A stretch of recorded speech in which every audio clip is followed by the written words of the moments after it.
됩니다. 함께하면 됩니다. 백운기의 정어리TV 함께하면 곧 100만 됩니다. 이야 사랑합니다. 여러분 끝까지 함께 갑시다. 함께하면 됩니다.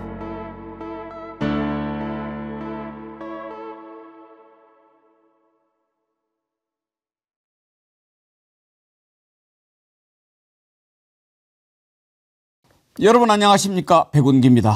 미치광이 내란 속에 윤석열의 내란을 입증하는 증언들이 속속 터져 나오고 있습니다. 그것도 자신이 키웠고 신복이라고 생각했던 자들의 입에서 쏟아져 나옵니다. 전 방첩사령관 여인영은 어제 윤석열 내란 재판의 증인으로 나와서 자신은 무릎 꿇고 계엄에 반대했다면서 체포 명단은 누군가 불러줘서 받아 적은 것이라고 실토했습니다. 윤석열이 그토록 아끼던 충암고 후배 여인영이 왜 이렇게 말했겠습니까? 바로 그 전에 윤석열이 홍장원 차장을 공격하면서 여인영을 수사의 숫자도 모르는 놈이라고 비하한데 격분한 것 아니겠습니까? 이렇게 무너지고 있습니다. 그렇다고 여인영의 말을 곧이곧대로 믿지도 않습니다. 비상계엄을 발동하기 전에 국회에서 보였던 그의 태도를 보면 이자도 계엄이 성공하면 자기들 세상이 될 것이라고 생각해서 기고만장했던 것 아니겠습니까? 지금 내란 세력들은 이렇게 제 살 길을 찾는다고 각자 도생하지만 결국은 서로 바지가락이 잡고 불구덩이로 함께 빠져들고 있는 겁니다. 아무튼 이 덕에 이제 내란 혐의는 직위원 아니라 직위원 할아버지가 와도 어찌할 수 없게 돼가고 있습니다.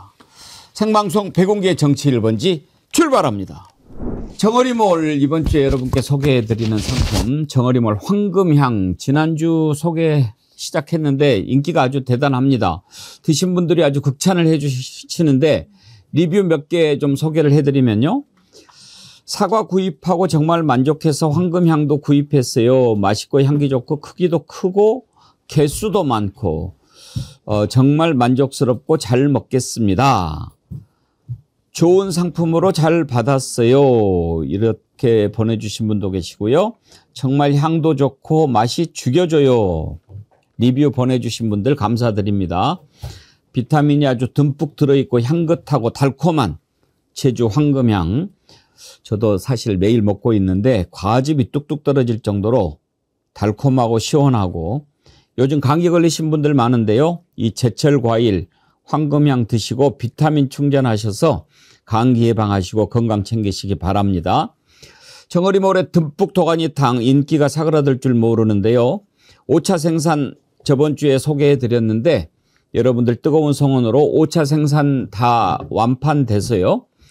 이번 주부터 바로 6차 생산 접어들었다고 합니다. 한번 드셔보신 분들이 또 사서 부모님께도 보내드리고 또 이웃도 전하고 그러는 분들이 많아서 그런 것 같은데요. 효도 상품이 된 듬뿍 도가니탕 아직 안 드셔보신 분들은 이번 기회에 꼭 드셔보시기를 강력하게 추천합니다. 따끈하고 진한 도가니탕 드시고 향긋하고 달콤한 황금향 드시면 최고지요. 정어리몰 신청하는 방법 좀 복잡하다 그러면 전화로도 주문하실 수 있습니다. 1551-3158 간편하게 전화 주문 가능하니까요.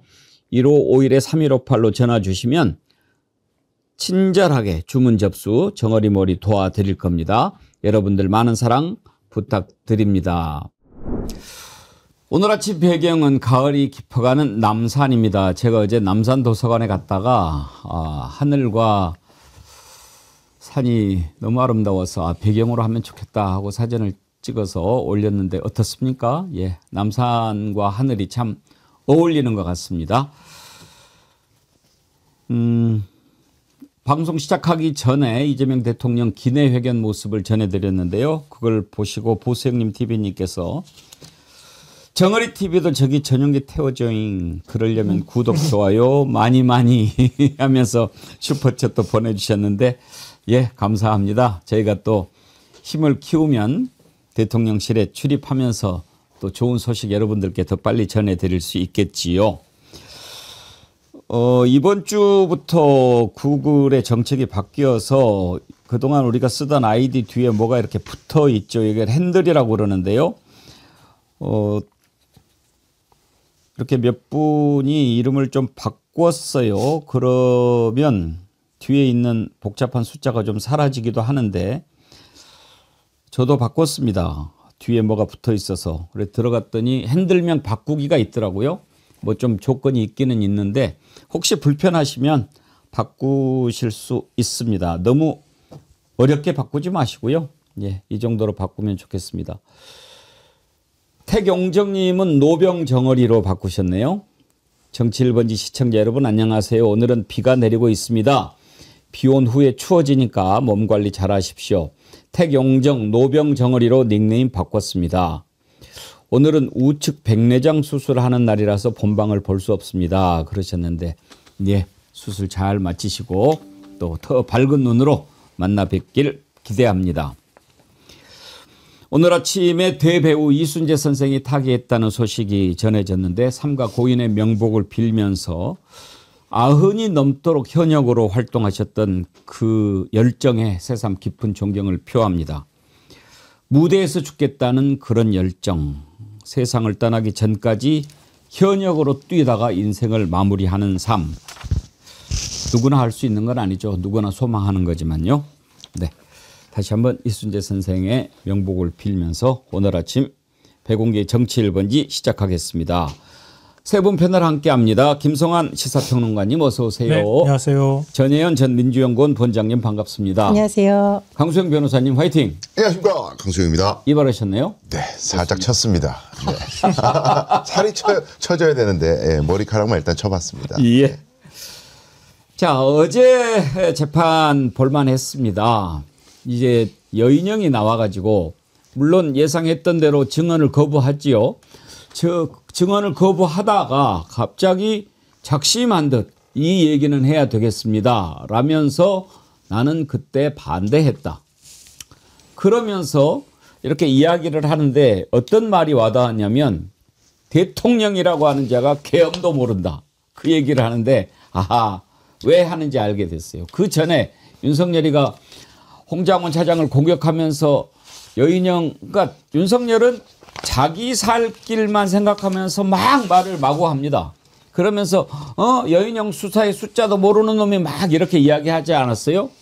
그걸 듣고 누가 기분 좋겠습니까? 에라이 그래 이제 너 살 길 가고 나 살 길 가자 이렇게 하는 것 아니겠어요? 윤석열이가 제 살 길 찾는다고 막 하다가 했던 말들 가운데 참 우리 국민들을 더욱 처참하게 만든 말들도 많이 있지요. 이제 뭐 외국에 나가는 거 한덕수 총리한테 맡기는 거 그 얘기하면서 뭔 얘기했습니까? 뭐 가보니까 뭐 조금 산다고 뭐 어떻게 하고 좌파 지도자만 나오고 그게 한국전쟁 때 우리나라를 돕기 위해서 와줬던 그 나라들에 대한 태도입니까? 그런 자가 대통령 자리에 있었다는 게 참 너무나 처참하고 부끄러웠지요.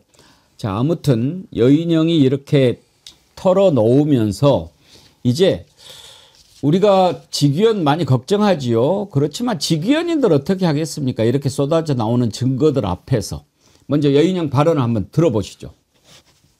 대통령께서 뭐 나라 걱정, 시국 걱정 그런 게 쉽지 않다. 뭐 이런 공감도 하셨습니다. 그 와중에 그 뭐 계엄 이 얘기도 나왔습니다. 그래서 제가 그 얘기를 가만히 듣다가 속으로 무슨 생각을 했냐면 국군 통수권자이신데 지금 군이 계엄에 대해서 어떤 상황에 있고 어떤 인식을 갖고 있고 어떤 훈련이 준비가 돼 있고 하는 것을 전혀 좀 모르시는 것 같다는 생각이 들었습니다. 군의 실태를 말씀드렸습니다. 군은 전시가 됐던 평시가 됐던 제가 판사님 군대 생활 36년 했습니다. 계엄 훈련 한 번도 안 해봤습니다.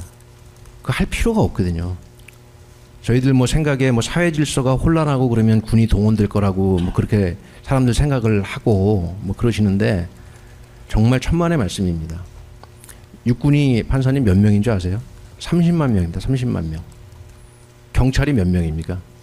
10만 명이 넘습니다. 그럼 개전 초기에 계엄령이 발령되는데 육군 30만 명 중에 계엄령에 동원될 사람 아무도 없습니다. 계엄령에 동원될 사람 하나도 없고 다 전방 가서 전투하기에 바쁩니다. 그런 실태를 제가 대통령한테 말씀드린 겁니다. 전시가 그러할진데 무슨 평시에 계엄령을 합니까? 말도 안 되는 소리입니다. 훈련해 본 적도 없고 계획도 없고 단 한 번도 그런 거 준비해 본 적도 없다. 그래서 아무리 헌법이 보장한 대통령이 갖고 계시는 비상조치권이라 할지라 그래도 군은 불가능합니다.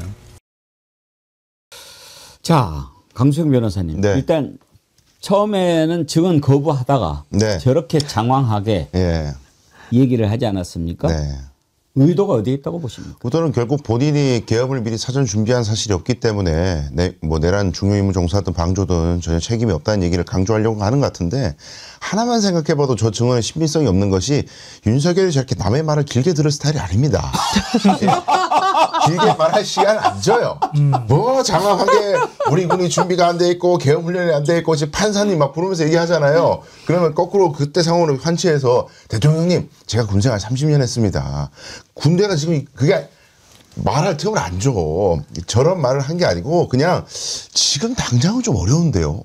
5월이라고 하잖아요. 작년 저 때가 한 5월 무렵이라고 하니까 지금 당장은 준비가 안 되는데 지금은 좀 뭐 요 정도 얘기했을 수는 있겠지. 그러나 뭐 장황하게 계엄 훈련이 안 돼 있고 군 실태가 어떻고 저는 설명해 줄 기회가 없었을 겁니다. 한 방에 정리가 되네요. 네.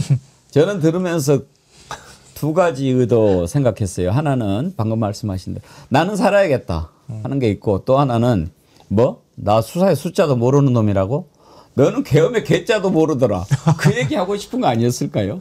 맞습니다. 두 가지 의미가 다 포함되어 있는 것 같아요. 아까 굉장히 정확한 말씀하셨는데요. 각자 도생으로 들어간 거예요. 윤석열이 사실은 계엄 비상대권은 대통령만 오로지 가질 수 있는 권한이란 말이에요. 근데 자기가 계엄을 선포해놓고 난 다음에 지금 부하 책임으로 다 책임을 떠넘기는 거란 말이에요. 근데 지금 계엄 준비는 누가 했습니까? 사실상 방첩사가 했단 말이에요. 방첩사가 중심이 돼서 계엄 준비를 다 했는데, 그러면 방첩사령관한테 계엄을 다 떠넘기는 상황이 되니 당연히 사령관 입장에선 아니 저는 반대했는데요? 이렇게 얘기할 수밖에 없다는 거예요. 그러니까 윤석열의 치졸한 모습이 다시 드러났다고 보이고요. 그러니까 방첩사령관이라는 사람이 아까 이제 더 길게 말 못했을 거라고 얘기를 하시는데, 윤석열이 경로에서 비상대권이 필요하다고 얘기했는데 자기가 군 현실을 얘기해서 정 안 돼서도 아니고 자기가 너무 무례하게 얘기한 것 같아서 무릎을 꿇었다. 이렇게 얘기를 하거든요. 진짜 자기가 계엄에 참여할 생각이 없고 반대할 생각이었다고 하면 무릎을 꿇으면 안 되죠. 저를 차라리 죽이십시오. 이렇게 얘기를 해야 되는 거죠. 뭔 무례를 해가지고 자기가 무릎을 꿇습니까? 저를 밟고 가십시오. 이렇게 얘기를 해야 맞는 거란 말이에요. 이런 것도 앞뒤가 맞지 않는 얘기를 하고 있고요. 저는 사실 제일 놀랐던 건 뭐냐면 너무 표정이 여유로워요. 아니 나는 괜찮다고 생각하는 모양이죠. 그 사람이 초조함 같은 게 하나도 안 보여요. 그러니까 저런 사람이니까 계엄에 충원고 선후배 형님 동생이 이러다가 계엄한 거 아닌가 그런 생각이 들어서 그 표정이 오히려 던져 섬뜩했어요. 예, 표정이 차분해졌죠. 아마 그런 것도 있을 거예요. 그동안에 어떻게 하면은 윤석열 살려볼까 전전긍긍하다가 그 말 듣고 에라 너 죽고 나 죽자 이런 마음 먹으면 사람이 뭘 포기하면 좀 편안해지지 않나요? 무엇이 저렇게 여인형을 돌변시켰을까요? 저는 결정적인 게 윤석열의 그 발언이라고 생각합니다. 홍장훈 차장 공격하면서 수사의 숫자도 모르는 놈이라고 여인형을 아주 그냥 엉망으로 만들어 버렸잖아요. 그 발언 들어보시죠. 여인형이 이게 아니 방첩사령관이라고 그러면 기본적으로 뭐 수사를 좀 알아야 되는데, 아니 이거 도대체 통신사 위치 추적 영장 없이 해달라는 거 보니까 이 친구 이게 도대체 뭘 아는 놈인가, 이래갖고 무슨 체포라는 업무를 하겠나라고 지금 생각을 했다고 그러셨는데, 그러면 그거를 이제 대통령이 지시했다고 이해를 했다는 거 아니에요. 다시 한번 생각해 보면 야 이게 대통령이 지시해서 이런 위치 추적 같은 거를 하게끔 한다는 게 곰곰이 생각해 보면 좀 어색하고 좀 이상하지 않았냐는 걸 묻는 거예요, 그냥. 대통령이 지시하지도 않았는데 네. 일개 군의 삼성 장군인 밤쪽사령관이 이재명 야당 대표, 우원식 국회의장, 한동훈 여당 대표를 체포 구금해서 방첩사 구금시설에 구금하고 심문하겠다고 하는 거는 그러면 방첩사령관 혼자 생각이란 말씀이십니까? 아니 그게 요지입니다. 그 요지인데 예. 그거는 이제 우리 증인의 요지고 여인영 방첩사령관도 증인한테 이런 실시간 위치 추적 부탁하는 거 보니까 이 친구 이거 좀 이상하네라는 생각이 들었으면 피고인 부하에게 책임을 전가하시는 건 아니죠? 아니 그 얘기를 하는 게 지금 아니에요. 예. 그 얘기하는 게 아니라 피고인. 그러니까요, 윤석열이가 장황하잖아요. 뭐 말을. 근데 그 말은 자기가 살아보겠다고 하여튼 뭐 이것저것 털고 나 살아보겠다고 여인형을 막 이렇게 아주 엉망으로 만들어 버린 거 아닙니까, 전현 원장님? 네, 저는 그 윤석열, 여인영 두 사람의 모습을 보면서 복수열전인데 참 찌질한 복수열전이라는 생각이 들었어요. 그래요. 반성하고 이러는 게 아니라 서로 너 탓이었는데, 근데 용어가 참 보면은 윤석열도 그렇습니다. 한때 사령관이고 자기를 위해서 충성을 하겠다는 사람을 사령관이라는 놈이 수사의 시효자 또 못 알아. 그리고 나 검찰총장까지 한 사람이야. 그때 여인영이 똑같이 갚은 거죠. 뭐라 그랬어? 이 윤석열 모질이야. 이런 거의 이 수준이에요. 국군 통수권자인데 계엄에 대해서 몰라. 이거 그냥 그대로 돌려진 거예요. 당신 검찰총장 했어? 나 군생활 36년 했어. 똑같이 맞받았는데 이게 참 치졸한 복수열전이라는 생각이 들고요. 어쨌건 국민들의 입장에서 보면 한 명은 내란 수괴이고 한 명은 내란 잔당입니다. 그래서 둘 다 참 뻔뻔하다는 생각이 들었고요. 또 하나 제가 보니까 어쨌든 윤석열은 군 통수권자였고 여인영은 방첩사령관이었는데 제가 어제 사실 국회에 가서 군에 관련된 분들을 만나서 좀 세미나를 하고 왔는데 아직도 군 내부에 내란 세력 잔당이 척결되지 않았다는 우려의 목소리가 나오고 있거든요. 과연 이게 윤석열과 여인영 같은 사람들만의 문제였을까?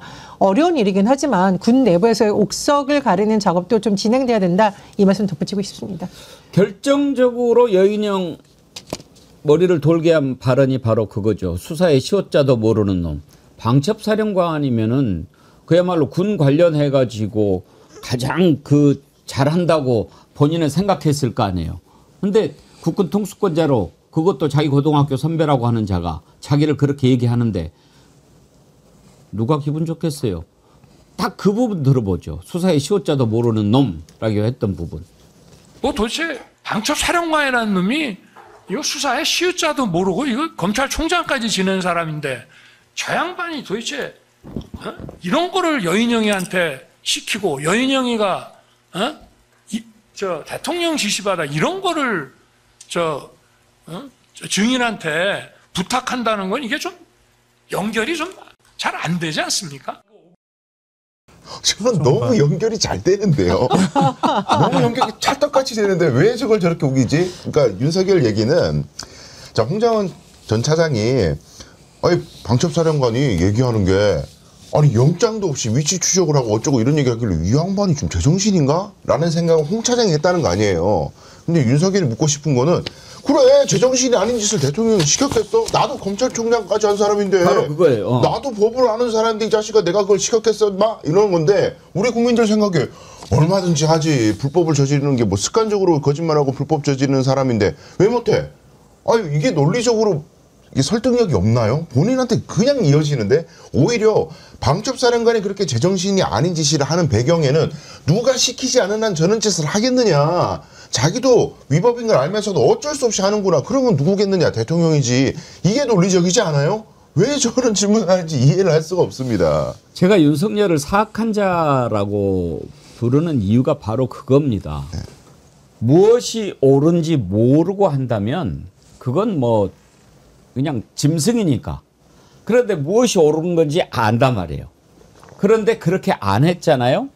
그래놓고 나중에 거기에 대해서 추궁을 하면 내가 그래도 검찰총장을 했고 대통령을 했는데 이렇게 하지 이렇게 하겠습니까? 라고 얘기를 해요. 그러니까 사악한 자인 거죠. 그게 어울리는 비유인지 모르겠는데 공자가 이렇게 길을 걸어가는데 어떤 사람이 이렇게 길에서 오줌을 누고 있는 거예요. 그러니까 공자가 아주 혼을 냈다는 거 아닙니까? 어떻게 이렇게 길에서 그렇게 저기 하느냐 부끄럽게. 지나가는데 어떤 사람이 길에서 똥을 누고 있는 거예요. 근데 그냥 지나갔다는 거 아닙니까? 제자가 아니 선생님 아까 오줌 누는 사람은 그렇게 혼을 내시면서 똥 누는 사람은 왜 그냥 지나가십니까?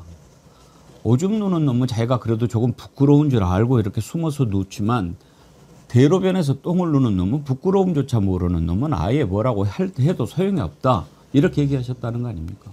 그러니까 저는 오히려 그게 더 맞는 것 같은데요. 공자가 시가 마려워서 오줌을 넣었어요. 근데 옆에 목격자가 왜 오줌을 넣으십니까? 공자인데 이렇게 얘기하니까 제가 그걸 넣을 사람으로 보이십니까? 이렇게 얘기하는 게 오히려 더 맞는 거 아닌가 싶어요. 자기가 검찰총장 출신인데 내가 그렇게 체포를 지시하고 그렇게 하겠습니까? 그리고 내가 수사를 해봤는데 만약에 영장을 받아서 누구 체포라고 하면은 내가 지시를 했다고 하면 너는 그 지시를 이행하기 위해서 여러 가지 인적 사항이나 주소나 이런 것들을 다 확인했어야 되는데 그거 확인도 안 했던 거 아니냐. 이렇게 얘기를 하면서 그러니 나는 그런 지시를 내린 적이 없다. 이렇게 지금 얘기를 하고 있단 말이에요. 심지어요. 이제 저는 아까도 말씀드렸죠. 여인영에 대해서 신뢰 안 합니다. 지 살려고 지금 이렇게 하는데 어찌 됐든 이제 복수심이 불타는 거죠. 아니 나를 그렇게 부려먹어 놓고 이제 와서 나를 저런 식으로 해? 그런 마음이 든 거죠. 그러다 보니까 홍장원 차장 편을 들어요. 여인영이가. 그 부분도 한번 들어보시죠. 네, 홍장원 씨에 대한 제 기본 입장은 그 사람도 평생 국가와 국민을 위해서 헌신한 공직자고 저도 마찬가지입니다. 그런데 뭐 이유가 뭔지 나중에 다 밝혀지겠지만 어쩌다 이런 일에 연루가 돼서 그 사람도 고초받고 있고 저도 고초받고 있습니다. 그래서 아까 조지호 청장 말씀드린 것처럼 저는 홍장원 씨랑도 다투고 싶지 않습니다. 같은 피해자들끼리 쉽게 말하면 제 느낌은 그겁니다. 같이 고초받고 있고 고난받는 사람들끼리 서로 물고 뜯고 하고 싶지 않습니다. 그러나 그분이 말씀하신 거에 대해서 옳고 그름의 문제는 있기 때문에 그것은 올 2월 달에 제가 헌재에서 뭐라고 얘기를 하고 헌재에 무슨 뭐 의견서인지 뭔지 진술서인지 뭐 낸 게 있습니다. 그 내용과 입장이 달라진 게 하나도 없으니까 그 내용을 좀 봐주십시오. 그래서 홍장원 씨 관련해서도 별로 여기서 얘기하고 싶지 않습니다. 그냥 가슴이 아픕니다. 그 생각하면. 자, 저자도 사악한 거죠. 지금 그거 아닙니까? 홍장원도 참 나처럼 당했다라고 얘기하면서 홍장원 편을 드는 것 같지만 홍장원 차장은 피해자죠. 내 말 안 들었다고 잘라버리고 그랬잖아요. 얘는 가해자죠. 그런데 자신도 같은 피해자다. 지금 이렇게 얘기하고 싶은 거죠. 그 방점이 홍장원 차장의 편다기보다는 자기도 홍장원 차장하고 같은 입장이기 때문에 우리 국민들이 나도 홍 차장처럼 불쌍하게 봐달라. 이 얘기를 하고 싶은 거잖아요, 결국. 근데 이 재판 내내 증언을 보면은 핵심을 자꾸 비껴가는데 제일 중요한 게 그 방첩사의 부하 직원들이 진술을 했잖아요. 이미 자필 진술서를 검찰에 내면서 정치인들을 체포하라는 14명의 명단을 내가 지시를 받아서 적었다. 국민의 방첩사 수사조정과장. 이 얘기를 했어요. 수사단장한테 임무를 부여받았다. 체포 임무를. 그러면 수사단장이라든지 수사조정과장이 이렇게 지시를 받았다고 얘기하는데 방첩사령관은 몰랐다? 그 사령관 없이 이 사람들이 그냥 알아서 이렇게 한 거다? 이것도 패턴이 윤석열하고 똑같은 거예요. 그러면 윤석열도 마찬가지잖아요. 자기는 지시한 적이 없는데 방첩사에서 이렇게 움직였다는 거고 방첩사 밑에 직원들은 이렇게 했다는데 방첩사령관도 자기는 지시한 적이 없대. 그럼 홍장원 차장의 메모 내용과 그 이름 명단하고 이 지시 진술서의 내용이 똑같잖아요. 사람이 명단이 일치하잖아요. 이 부분을 설명해야지. 이 부분에 대해서 질문하면 이런 거 질문하면 다 지원 거부권 행사합니다. 홍장원 차장이 얘기하는 거에 대해서는 나 말하고 싶지 않아요. 후달리는 거 말하기 싫대. 이런 비겁한 걸 법원에서 어떻게 봐주겠습니까? 저런 이야기 하면은 지기현이가 믿어줄 거라고 생각하는지 모르겠지만 우리 정어리언님들은 다 간파합니다. 파란 하늘님 묻어가지 마라. 군산 이유님 같이 고초를 받아? 홍장원은 명령에 따르지 않았고 너는 명령대로 한 거잖아. 수도사님 미친놈 너는 따라갔고 홍은 돌아섰다. 이향님 시건방 떨며 국회에서 거짓말하던 놈이 참 뻔뻔하게도 떠드네. 비가 오는 도시 위에는 달. 너 성공했으면 그리고 너 국회 나가서 건방 떨던 그 모습 기억이 생생하다. 그래요. 바로 이것 때문에 믿을 수 없는 거예요. 전혜원 원장님.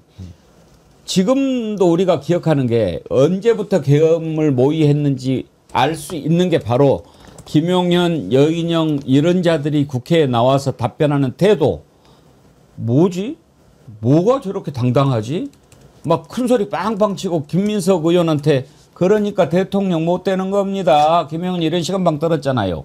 여인영도 눈 부릅뜨면서 이야기하고 자세 똑바로 하라고 그러는데 그때 이미 마음속에 국회의원들을 바라볼 때 너 체포조, 너 체포 명단 1호야 이 자식아. 계엄 너 성공하면 바로 너 내 앞에서 무릎 꿇고 일단 쥐어받고 이런 생각이 있는 거 아니에요. 그러니까 여인영, 김용현 같은 사람들이 이미 윤석열과 5월과 6월 사이에 저녁 식사할 정도로 친했다는 거 아닙니까? 그러니까 이 사람 입장에서는 본인을 거의 대통령급으로 생각을 했던 거고 국회에 와서는 어떻게 봤느냐. 이재명 당시 야당 대표, 우원식 국회의장, 그리고 한동훈 국민의힘 대표 같은 사람들 내가 맘만 먹으면 끌어다가 어떻게 할 수 있어라는 생각을 했던 거죠. 그랬더니 국회에서 보였던 거는 순 거짓말 그리고 뻔뻔한 태도였던 건데 국회의 모습이 왜 중요하냐면 이건 당연히 정치인들을 대하는 모습인 것이 아니라 국민들을 어떻게 바라보고 있느냐를 보여주는 거거든요. 그렇기 때문에 더 뻔뻔하고 더 엄벌이 불가피하다고 생각을 하고요. 저는 어제 좀 기가 막힌 게 뭐였냐면은 일개 사령관이란 말을 쓰여서 사령관이 일개 사령관입니까? 그리고 무릎 꿇고 자기가 했다라는 것이 마치 충심으로 다해서 윤석열을 설득하려고 했다라는 듯이 계엄을 반대했다라는 듯이 포장을 할 거라는 건데 저는 변호사 말씀에 너무 동감합니다. 윤석열이 아마 술 먹고 소리 빽빽 지르니까 거기서 죄송합니다 하고 납작 엎드린 게 아닐까 이런 생각이 들고요. 또 하나 홍장원 처장을 끌어들이는 것도 되게 야비한 게 홍장원 차장이 아마 그 여인영에 대해서 윤석열을 얘기하니까 피고인 부하에게 책임 전가하라는 거죠. 라고 꾸짖으니까 거기에 아마 힘을 들어서 나를 홍장원과 같은 피해자야 놔야겠다 이런 생각을 하는 것 같습니다. 하지만 우리는 분명히 기억하고 있습니다. 여인영 그리고 김용현 이런 사람들이 국회에 나가서 얼마나 거짓말을 했었고 당시 국민을 대표해서 물었던 국회의원들 앞에 얼마나 뻔뻔하게 거짓말을 했는지 알고 있기 때문에 국민들은 속지 않을 거고 재판부에서도 이런 점 그동안의 맥락을 충분히 살펴봐야 된다고 생각합니다. 홍장원 차장 요즘에 아주 더 관심의 대상이 되고 있죠. 동구리님, 홍장원 팬 돼버렸어요. 하루 종일 홍장원 윤석열 매기는 쇼츠 보면서 힐링하는데 이 중독을 어떻게 고치죠? 동구리님 저하고 같은 중독 증세를 보이고 계시군요. 정말 요즘에 홍장원 차장 하는 거 보면 정말 저런 게 베테랑이구나. 이렇게 답변하고 다른 질문을 던지면서 진술을 끌어내기까지 하더라고요. 그러니까 거기에 대해서 해명하다가 그러니까 윤석열한테 예를 들어서 윤석열한테 당신이 체포조 명단 불러줬어? 그러면 안 했다고 부인하든지 증언을 거부할 거예요. 근데 아니 뭐 하면서 이러다 하니까 아니 그래서 뭐 이렇게 하다가 자기가 불러줬다는 거를 실토를 하게 만들어버리는 거예요. 네. 그 신문에 기술이라는 얘기를 하더라고요. 네. 그러니까 상대방한테 먼저 던지면 상대방이 말을 할 거라는 걸 예상하고 그다음 질문을 준비하는 그렇죠. 거예요. 그러니까 이게 사실은 국정원 요원으로 그냥 쭉 컸던 사람이잖아요. 원래 이게 우리가 생각하는 딱 정보 요원의 모델이 되는 사람인 것 같아요. 그러니까 이건 진보 보수 이런 걸 떠나서 정말 국가를 위해서 정보맨으로 어떻게 자기가 살아왔는지가 그대로 그냥 얘기하는 거에 드러나는 것 같고요. 그러니까 이 사람은 거기다가 또 자기는 진실을 얘기하고 있으니까 이 꿀릴 게 없잖아요. 윤석열이란 사람은 자기가 어떻게 해서 상황을 모면하기 위해서 계속 거짓말을 해야 되니까 결국 신문 기술에도 뒤지고 그리고 나중에 가가지고 거짓말을 계속 하다 보니까 그 거짓말이 들통이 나고 이게 지금 악순환이 반복이 되는 건데요. 이거는 사실은 우리가 공판 중심주의 얘기하지만 우리가 볼 때도 다 보이잖아요. 그냥 판사 눈에 왜 안 보이겠습니까? 저는 당연히 판사 눈에 이 거짓말들이 다 보일 거라고 생각하고요. 나중에 가서 유죄 판결로 이어질 거다. 그렇게 생각합니다. 그리고 아까 여인영 얘기했는데요. 여인영 휴대폰, 여인영 메모 여기에 이 내란에 적극적으로 가담했다는 증거가 다 나왔어요. 이미. 다 아시다시피 무인기 보낼 때 무인기 무슨 요양소라든가 북한이 제일 자존심 건드릴 만한 곳에 보내야 된다는 식으로 메모 남겨놓거나 자기가 그 중간에 사령관들 충성스러운 군인들이라고 해가지고 메모 남겨놨던 그런 게 다 남아있어요. 저 사람은 제가 볼 땐 내란임에서 벗어날 수가 없습니다. 아무튼 뭐 지금 예. 전에 홍장훈 차장하고 김계리 변호사 이 장면도 너무 김계리 변호사 지금 정치하시는 거예요. 와 한마디로 너무 재짓고 지금 증인에게 불리한 뭐 끌어내려고 하시는 거예요. 할 말이 없게 만들어 버리잖아요. 저는 사실 그런 점도 굉장히 주목해서 봤습니다. 홍장훈 차장이 김계리 보면서 얼마나 같지 않겠습니까? 제가 봐도 참 까면 안 되는데. 그러니까 보통 근데 사실 증인신문 자리에서는 증인이 질문을 하지 못하게 해요. 보통은. 왜냐하면 증언을 이제 물어보는 거에 대답하는 자리이기 때문에 본인의 의견을 피력하거나 오히려 궁금증을 되묻거나 이런 것들을 원래 제지하기 마련이거든요. 저도 이제 변호사다 보니까 법정에서 저렇게 이제 증인들 중에 간혹 막 이렇게 대드시는 분이 있어요. 질문하면서 역으로.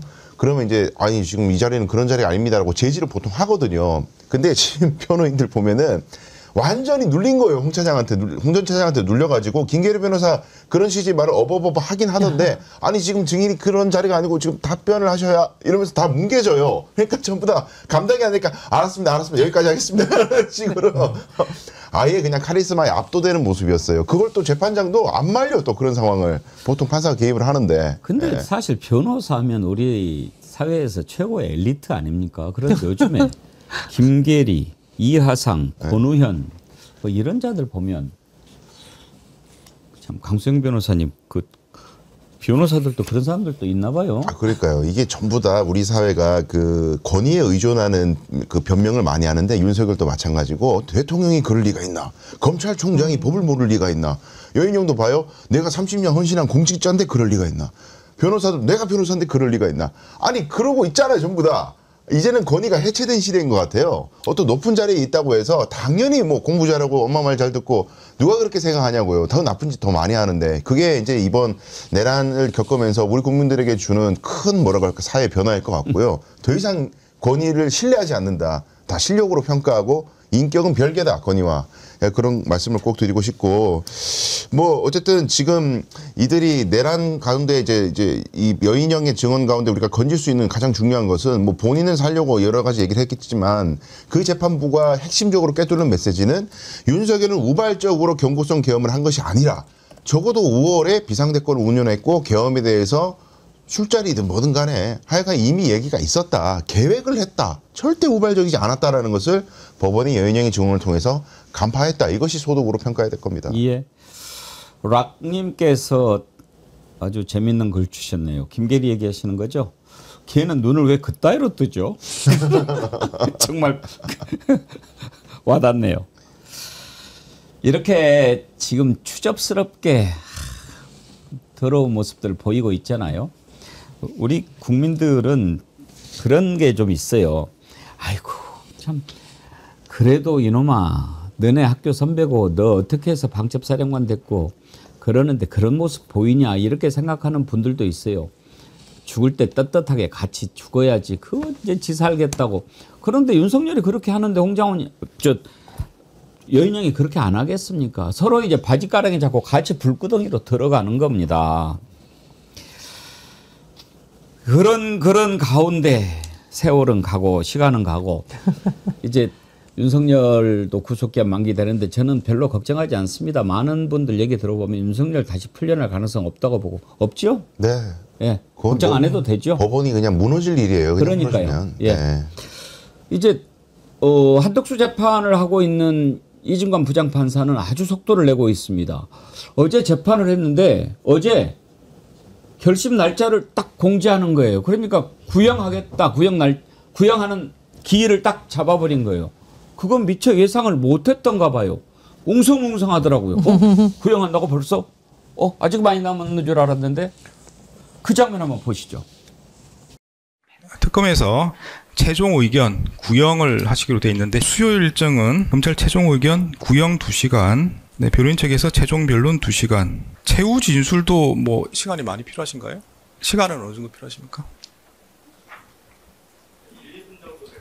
그러니까 따로 저희가 최종 변론에서 주로 정리를 하기 때문에요. 네네네. 그러면 뭐 수요일도 오전 10시부터 그냥 진행을 해서 뭐 당일날 마무리 안 된 문제가 없도록 그렇게 진행을 하면 좋을 것 같습니다. 혹시 뭐 이의는 없으시죠?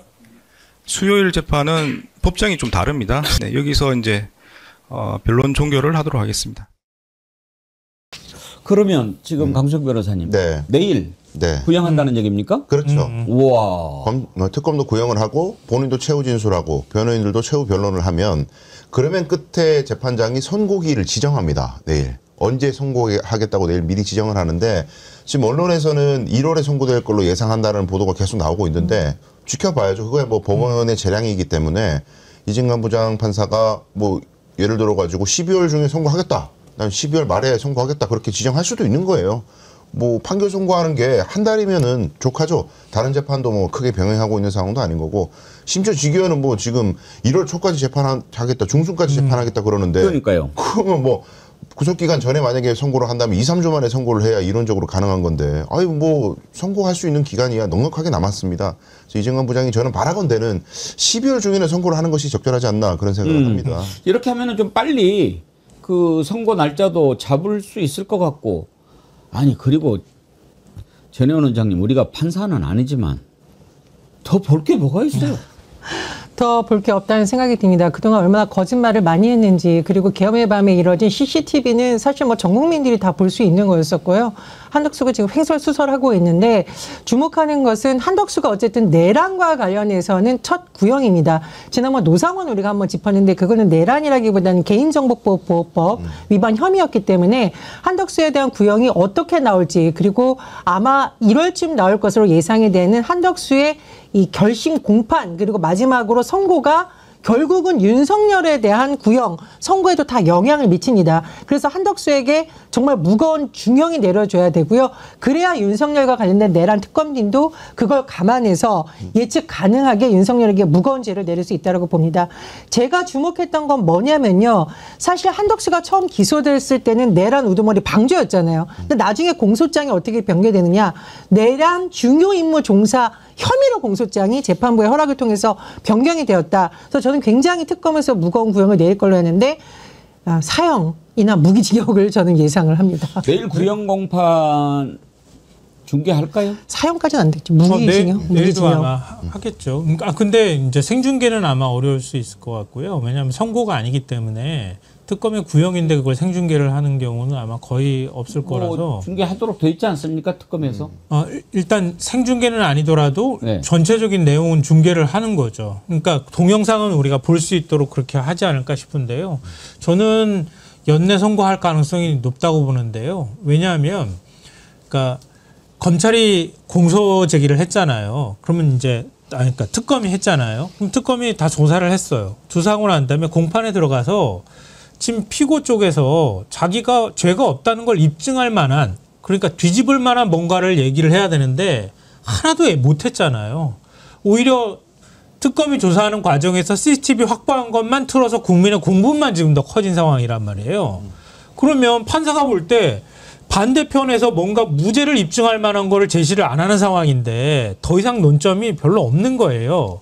그러는 데다가 지금 2주 동안 겨울 휴정에 들어가거든요. 근데 그렇게 하면 1월 중순 가까이나 돼야 선고가 가능하다고 볼 수 있는데 쟁점도 없는 상황에서 그렇게까지 시간을 끌 필요가 없다. 그냥 휴정 들어가기 전에 최종 선고일을 정할 가능성이 저는 충분히 있다고 봅니다. 강수혁 변호사님 말 나온 김에 예상 구형, 예상 선고 어떻게 하십니까? 저는 한덕수에게 무기징역 구형될 것 같고 이진관 부장 역시 무기징역 선고할 거라고 생각합니다.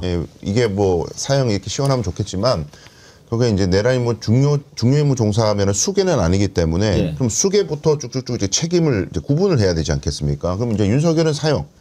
특검이 구형하는 게 윤석열 사형, 한덕수 무기징역 이런 식으로 뭔가 단계별로 이제 책임을 경중을 따져서 구형하지 않을까. 이진관 부장은 적어도 한덕수는 지금 자기의 내란 임무 종사에 관해서는 전혀 인정을 안 하고 반성을 안 하기 때문에 감형의 요소가 전혀 없는 거예요. 그러다 보니까 구형대로 선고할 가능성이 저는 높아 보이고 이진관 부장의 재판 진행에서 우리가 얻을 수 있는 힌트가 하나 있습니다. 그러니까 지금 내란 중요 임무 종사의 전제가 내란이어야 되는 건데 내란이고 그다음에 그걸 중요하게 임무 종사했는지를 봐야 되는 거잖아요. 그럼 내란인지 여부가 이미 선행되게 밝혀져야 되는 건데 보통 다른 재판부 같은 경우에는 내란 수괴가 먼저 밝혀지고 그래서 거기서 내란이 확정이 되면 난 그 재판부에서 내란이라고 했으니까 그거에 대해서 나도 내란 그대로 따라가고 그럼 이 사람이 중요 임무를 했는지 안 했는지를 내가 보겠다. 보통 그렇게 가요.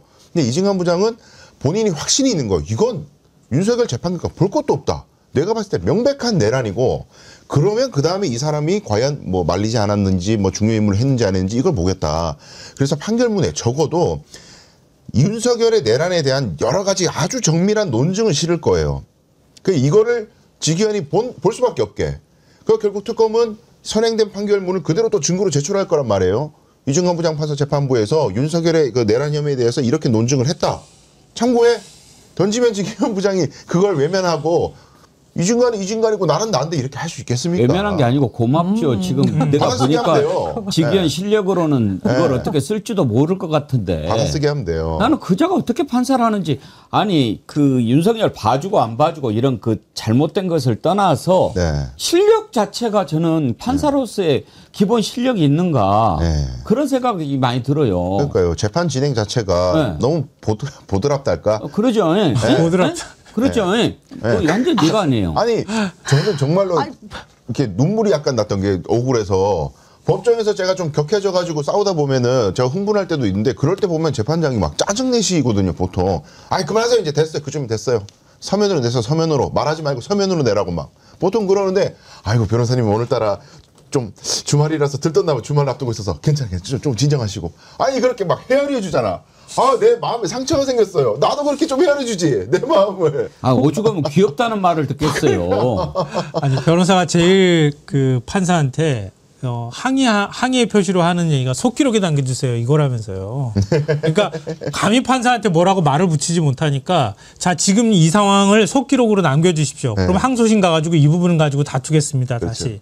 이게 할 수 있는 최대의 저항이라고 얘기를 하더라고요. 맞습니다. 근데 이거 뭐 이런 차원을 넘어서서 하는 거니까 소송 지휘조차 제대로 못하는 판사가 어떻게 재판을 이끌 수 있겠습니까? 아니, 말이 안 되는 거지. 변호사들이 완전히 법정을 모독하고 재판부를 갖고 노는 듯한 모습을 보이는 이면에는 분명히 직위원 부장판사의 재판 방식이 문제가 있습니다. 그 이번에 논란이 됐던 거 보니까 변호사들이 직위원 부장판사 열린 재란 재판에서 나 감치당했는데 검사도 감치해줘라. 검사가 증인을 협박하고 있다. 이래서 수사검사가 공판장에 나오면 안 되는 것이다. 이게 어떻게 감히 변호인들이 재판법에서 할 수 있는 말입니까? 이게 지금 국민들을 대신해서 수사를 하고 있는 검사들은 물론이고 재판부로 농락을 했는데 정말 이런 것 때문에 직위원 부장판사가 사법부의 신뢰를 훼손하고 있는 거고요. 심지어 우리 아단치냐고 막 항의하는 변호사들도 있었다고 하는데 직위원 부장판사님 부디 사법부의 위신을 본인이 얼마나 까먹고 있는지를 좀 돌아보시기 바랍니다. 직위원 판사가 이번 재판 끝나고 나면 개명할 거라고 봐요. 뭘로요? 이름 다른 이름으로 개명해야지. 이름 가지고 어떻게 이 이름도 특이한데 어떻게 앞으로 재판을 할 수 있겠습니까? 아니 앞으로 재판 못해요. 수사 받아야 되고요. 법복 벗어야 되고요. 구속 수감돼야 되고요. 변호사도 못해요 앞으로. 말씀하시는 순간 실시간 동접자 수가 2만 명을 돌파했네요. 여러분 감사합니다. 혹시라도 보시면서 구독 안 누른 분들은 구독 이 기회에 눌러주시고 매일 새롭게님 좋아요도 함께 가지와 하셨는데 좋아요도 꼭 눌러주시기 바랍니다. 변함없이님 12월 크리스마스 선물로 한덕수 구속 갈까요?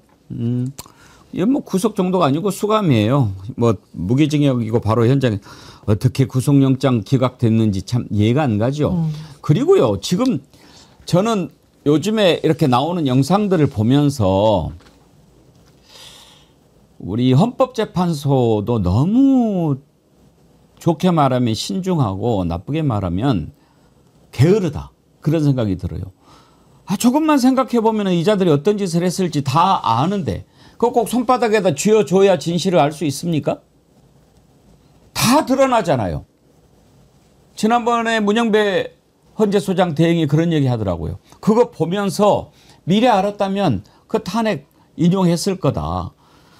한덕수 지금까지 그런 거짓말 다 해왔잖아요. 국회에서도 문건 받은 적 없다. 본 적도 없다. 주머니에 있더라. 그런데 받아가지고 했던 거 다 나왔잖아요. 그래서 한덕수 진작 탄핵이 됐어야 되는데 거기서 살아나 구속영장도 기각이 돼. 지금도 행여나 하지만 이제는 증거가 다 드러났잖아요. 방법이 없죠. 방법이 없어. 그런데도 제가 지난번에 한번 꼽아드렸죠. 윤석열 빼고 제일 나쁜 놈 조태용, 두 번째 나쁜 놈 한덕수 이렇게 꼽았죠. 어쩌면 이런 인간들이 있습니까? 세상에. 기억이 없다고 그러니까. 아니 저 CCTV에 나온 게 당신 아니야? 그러니까 기억에는 없는데 CCTV 영상에 제가 있네요. 그런데 제 기억에서 찾아낼 수가 없어요. 기억이 뭐 서랍장입니까? 어? 아 이게 말이 돼요? CCTV를 보고서야 대화한 사실이 있기는 있는 것 같은데 또 무슨 대화를 했는지는 100번 생각해도 기억이 안 난다. 이런 진술을 하면 저 같으면 그냥 확 나가서 2단 옆차기로 입 주둥아리를 차버릴 것 같은데 판사들은 어떻게 합니까? 참아야죠. 뭐 어떡하겠어요. 뭐 폭력을 행사할 수도 없고 뭐 야단을 칠 수도 없으니까. 근데 이제 이진관 부장님은 논리로 되묻잖아요. 항상. 근데 이제 이 진술의 신빙성을 따질 때요. 그 당시 지금 증언할 때나 법정에서의 진술만 놓고 판단하는 게 아니라 사건 후에 있었던 정황들도 아주 중요하게 보거든요. 우리가 다 알다시피 한덕수는 대선에 출마하려고 그랬잖아요. 지금 계엄정국에서 그 대선 출마하려고 그러고 윤석열 세력들하고 손을 잡으려고 했고 그런 형태들, 뭐 헌법재판소 재판관들을 임명을 안 하고 시간을 끈다든가 그런 여러 가지 정황들이 도대체가 본인이 말하듯이 나는 그 당시에 계엄을 막기 위해서 나름대로 노력을 하고 최선을 다했다면 그런 행동을 보일 수가 없죠. 아니 양심선언이라도 해야죠. 기자회견 열고 그 당시에 국무회의 때는 대통령이 이런 식으로 얘기했는데 이거 정말 잘못됐다. 탄핵돼야 마땅하다. 국무회의 한 적이 없다. 뭐 이런저런 국무총리로서 최소한의 책임을 다해야 되는 거지. 걷다 대고 본인이 대선 출마를 문론해? 그러니까 그런 것만 봐도 본인이 계엄 당시에 어떤 국민들이 기대하는 국무총리로서의 역할을 수행했다는 것이 전혀 신빙성이 없는 거고 법원도 마찬가지인 거죠. 지금 저렇게 궁색하게 CCTV를 또 나오니까 변명의 여지가 없으니까는 저게 내가 맞긴 맞는데 무슨 상황이었는지 충격을 받아가지고 말을 못하겠다. 법원 입장에서는 검찰이 CCTV 가지고 추론하는 그 결론이 다 맞겠구나. 추론에 대해서 반증을 해야 검찰 주장이 혁파가 되는 거지 저런 식으로 기억 안 난다고 해버리면 그냥 특검 얘기대로 가는 거예요. 근데 더 웃기는 건 뭐냐면요. 그 6명 원래 국무위원들 먼저 불렀을 때 그때 대통령 자기 만류했다고 얘기를 하잖아요. 그건 다 기억하잖아요. 그다음에 계엄 선포하는 국무회의 때 그때 국무회의 하고 난 다음에 윤석열 휙 하고 나가고 이상민하고 16분 동안 얘기한 건 전혀 기억이 또 안 난대요. 안 나고 사후에 계엄 선포문에 서명 받으려고 시도했잖아요. 그러니까 그 문건이 있는 걸 가지고 와가지고 나중에 조작을 하려고 했던 거잖아요. 계엄의 합법성을 위해서. 왜 그럼 그렇게 했느냐 이렇게 얘기했더니 전 이거 이 대목에서 빵하고 터졌는데 박물관에 두는 거로 생각했다. 이렇게 얘기했다는 거 아니에요.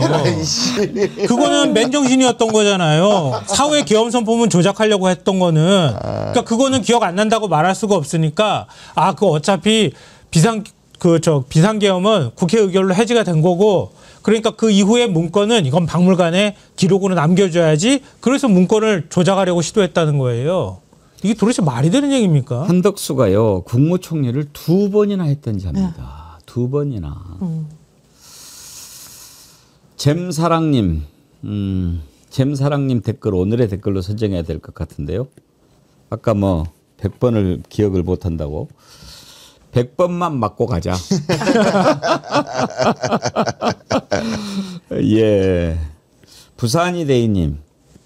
앵커님 2단 옆차기 상상해봤습니다. 약간 놀리시는 거죠.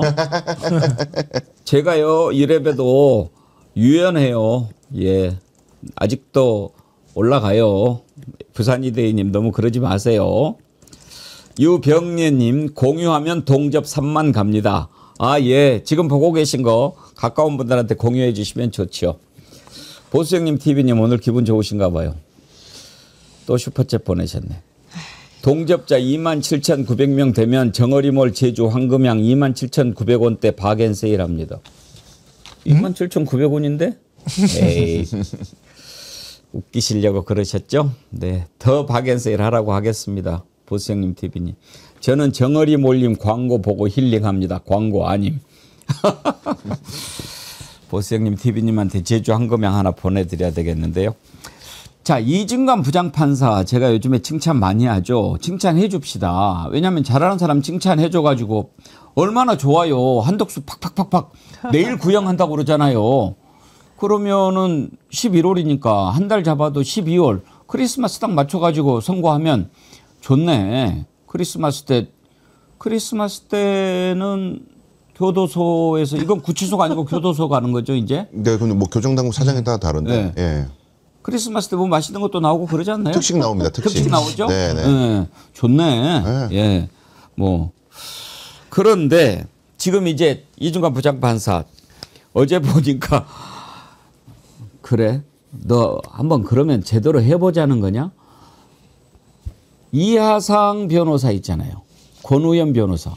이자들이 기술을 부려가지고 구치소에서 감치 안 되고 풀려 나와가지고 막 까불었잖아요. 아무것도 아닌 새끼가 어쩌고. 근데 어제 이중관 부장판사 입을 통해서 나온 얘기인데 이자들이 감치 재판을 받으면서도 까불었더라고요. 공수처에서 해보자는 거냐 이랬다는 거 아닙니까? 결과가 어떻게 되겠어요? 자, 이중관 부장판사 감치 다시 확실히 하겠다라고 밝혔는데 들어보시죠. 네, 지금 문제가 있는 2명에 대해서는 형사 조치에 대해서는 협의 중입니다. 구체적인 내용이 정해지면 별도로 말씀을 드리도록 하겠습니다. 재판부를 향해서 해보자는 거냐, 공수처에서 봅시다, 이렇게 진술을 했습니다. 이에 대해서는 별도로 감치 재판이 진행될 예정임을 말씀을 드립니다. 자, 이제 그러면 그건 별도로 한다라고 하면은 기존의 감치 15일은 살아 있고, 그렇죠. 또 다른 감치 재판을 하면 병합이 됩니까?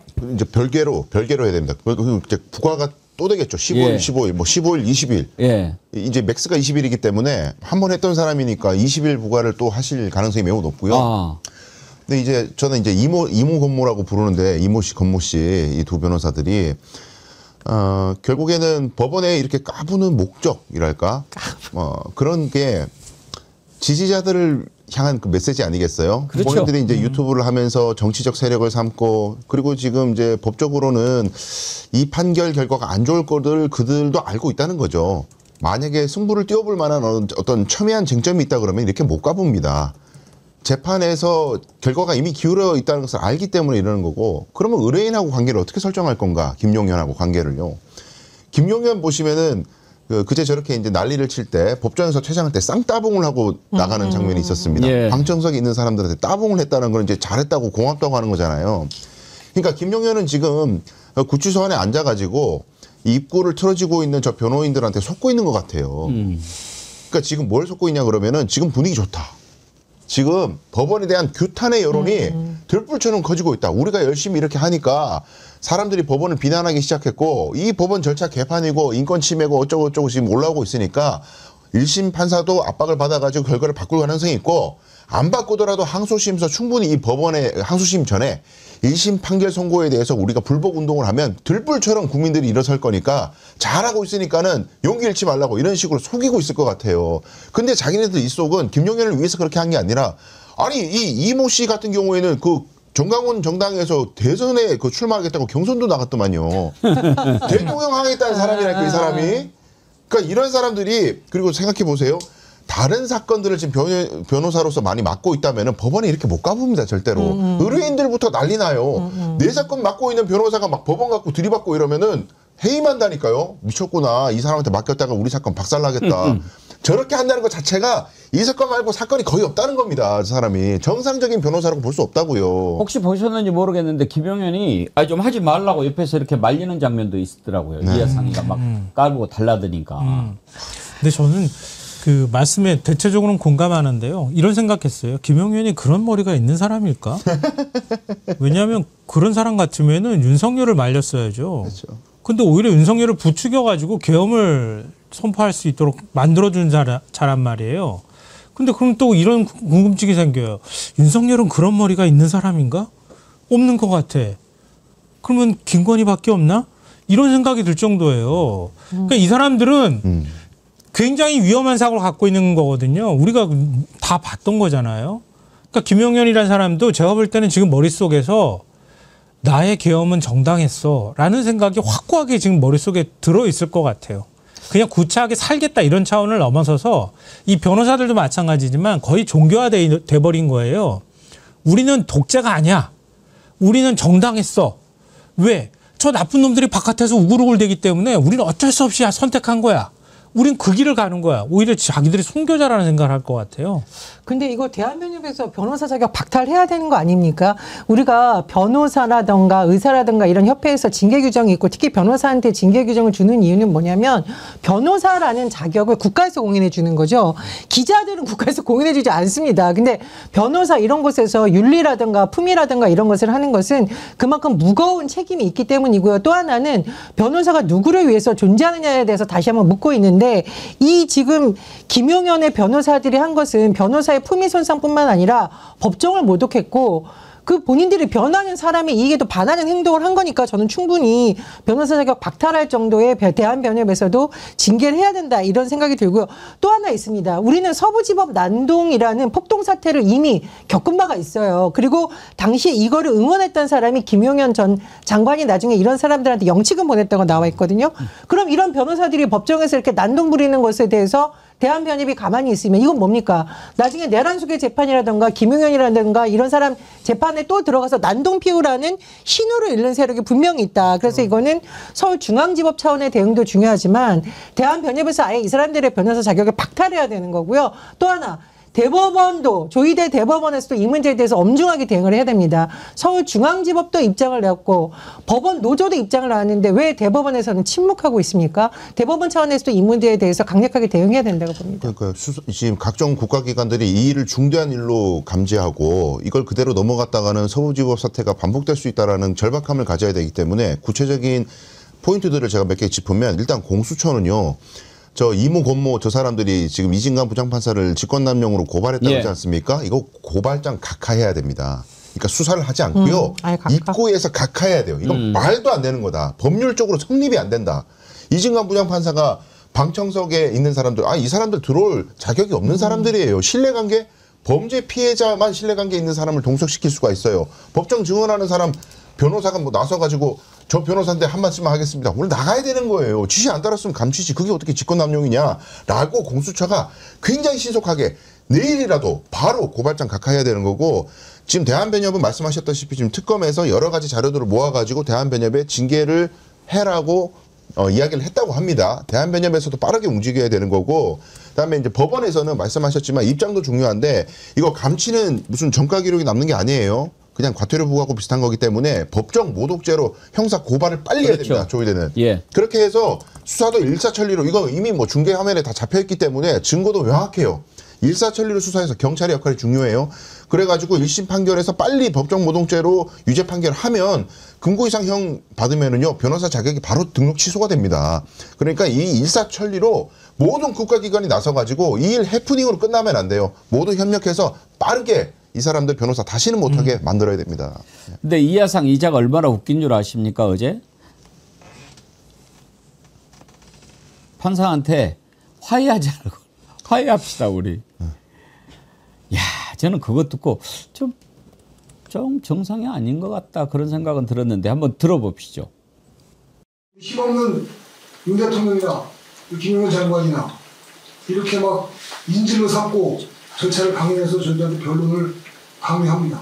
저희는 재판부하고 다시 화해하고 싶습니다. 화해하는 방법은 요즘 피해자니까 불법을 초래한 재판부에서 김용현 장관에 대한 직권 보석을 하시고 그리고 불구속 상태에서 정상적인 재판 절차를 진행하는 것이 원칙이다.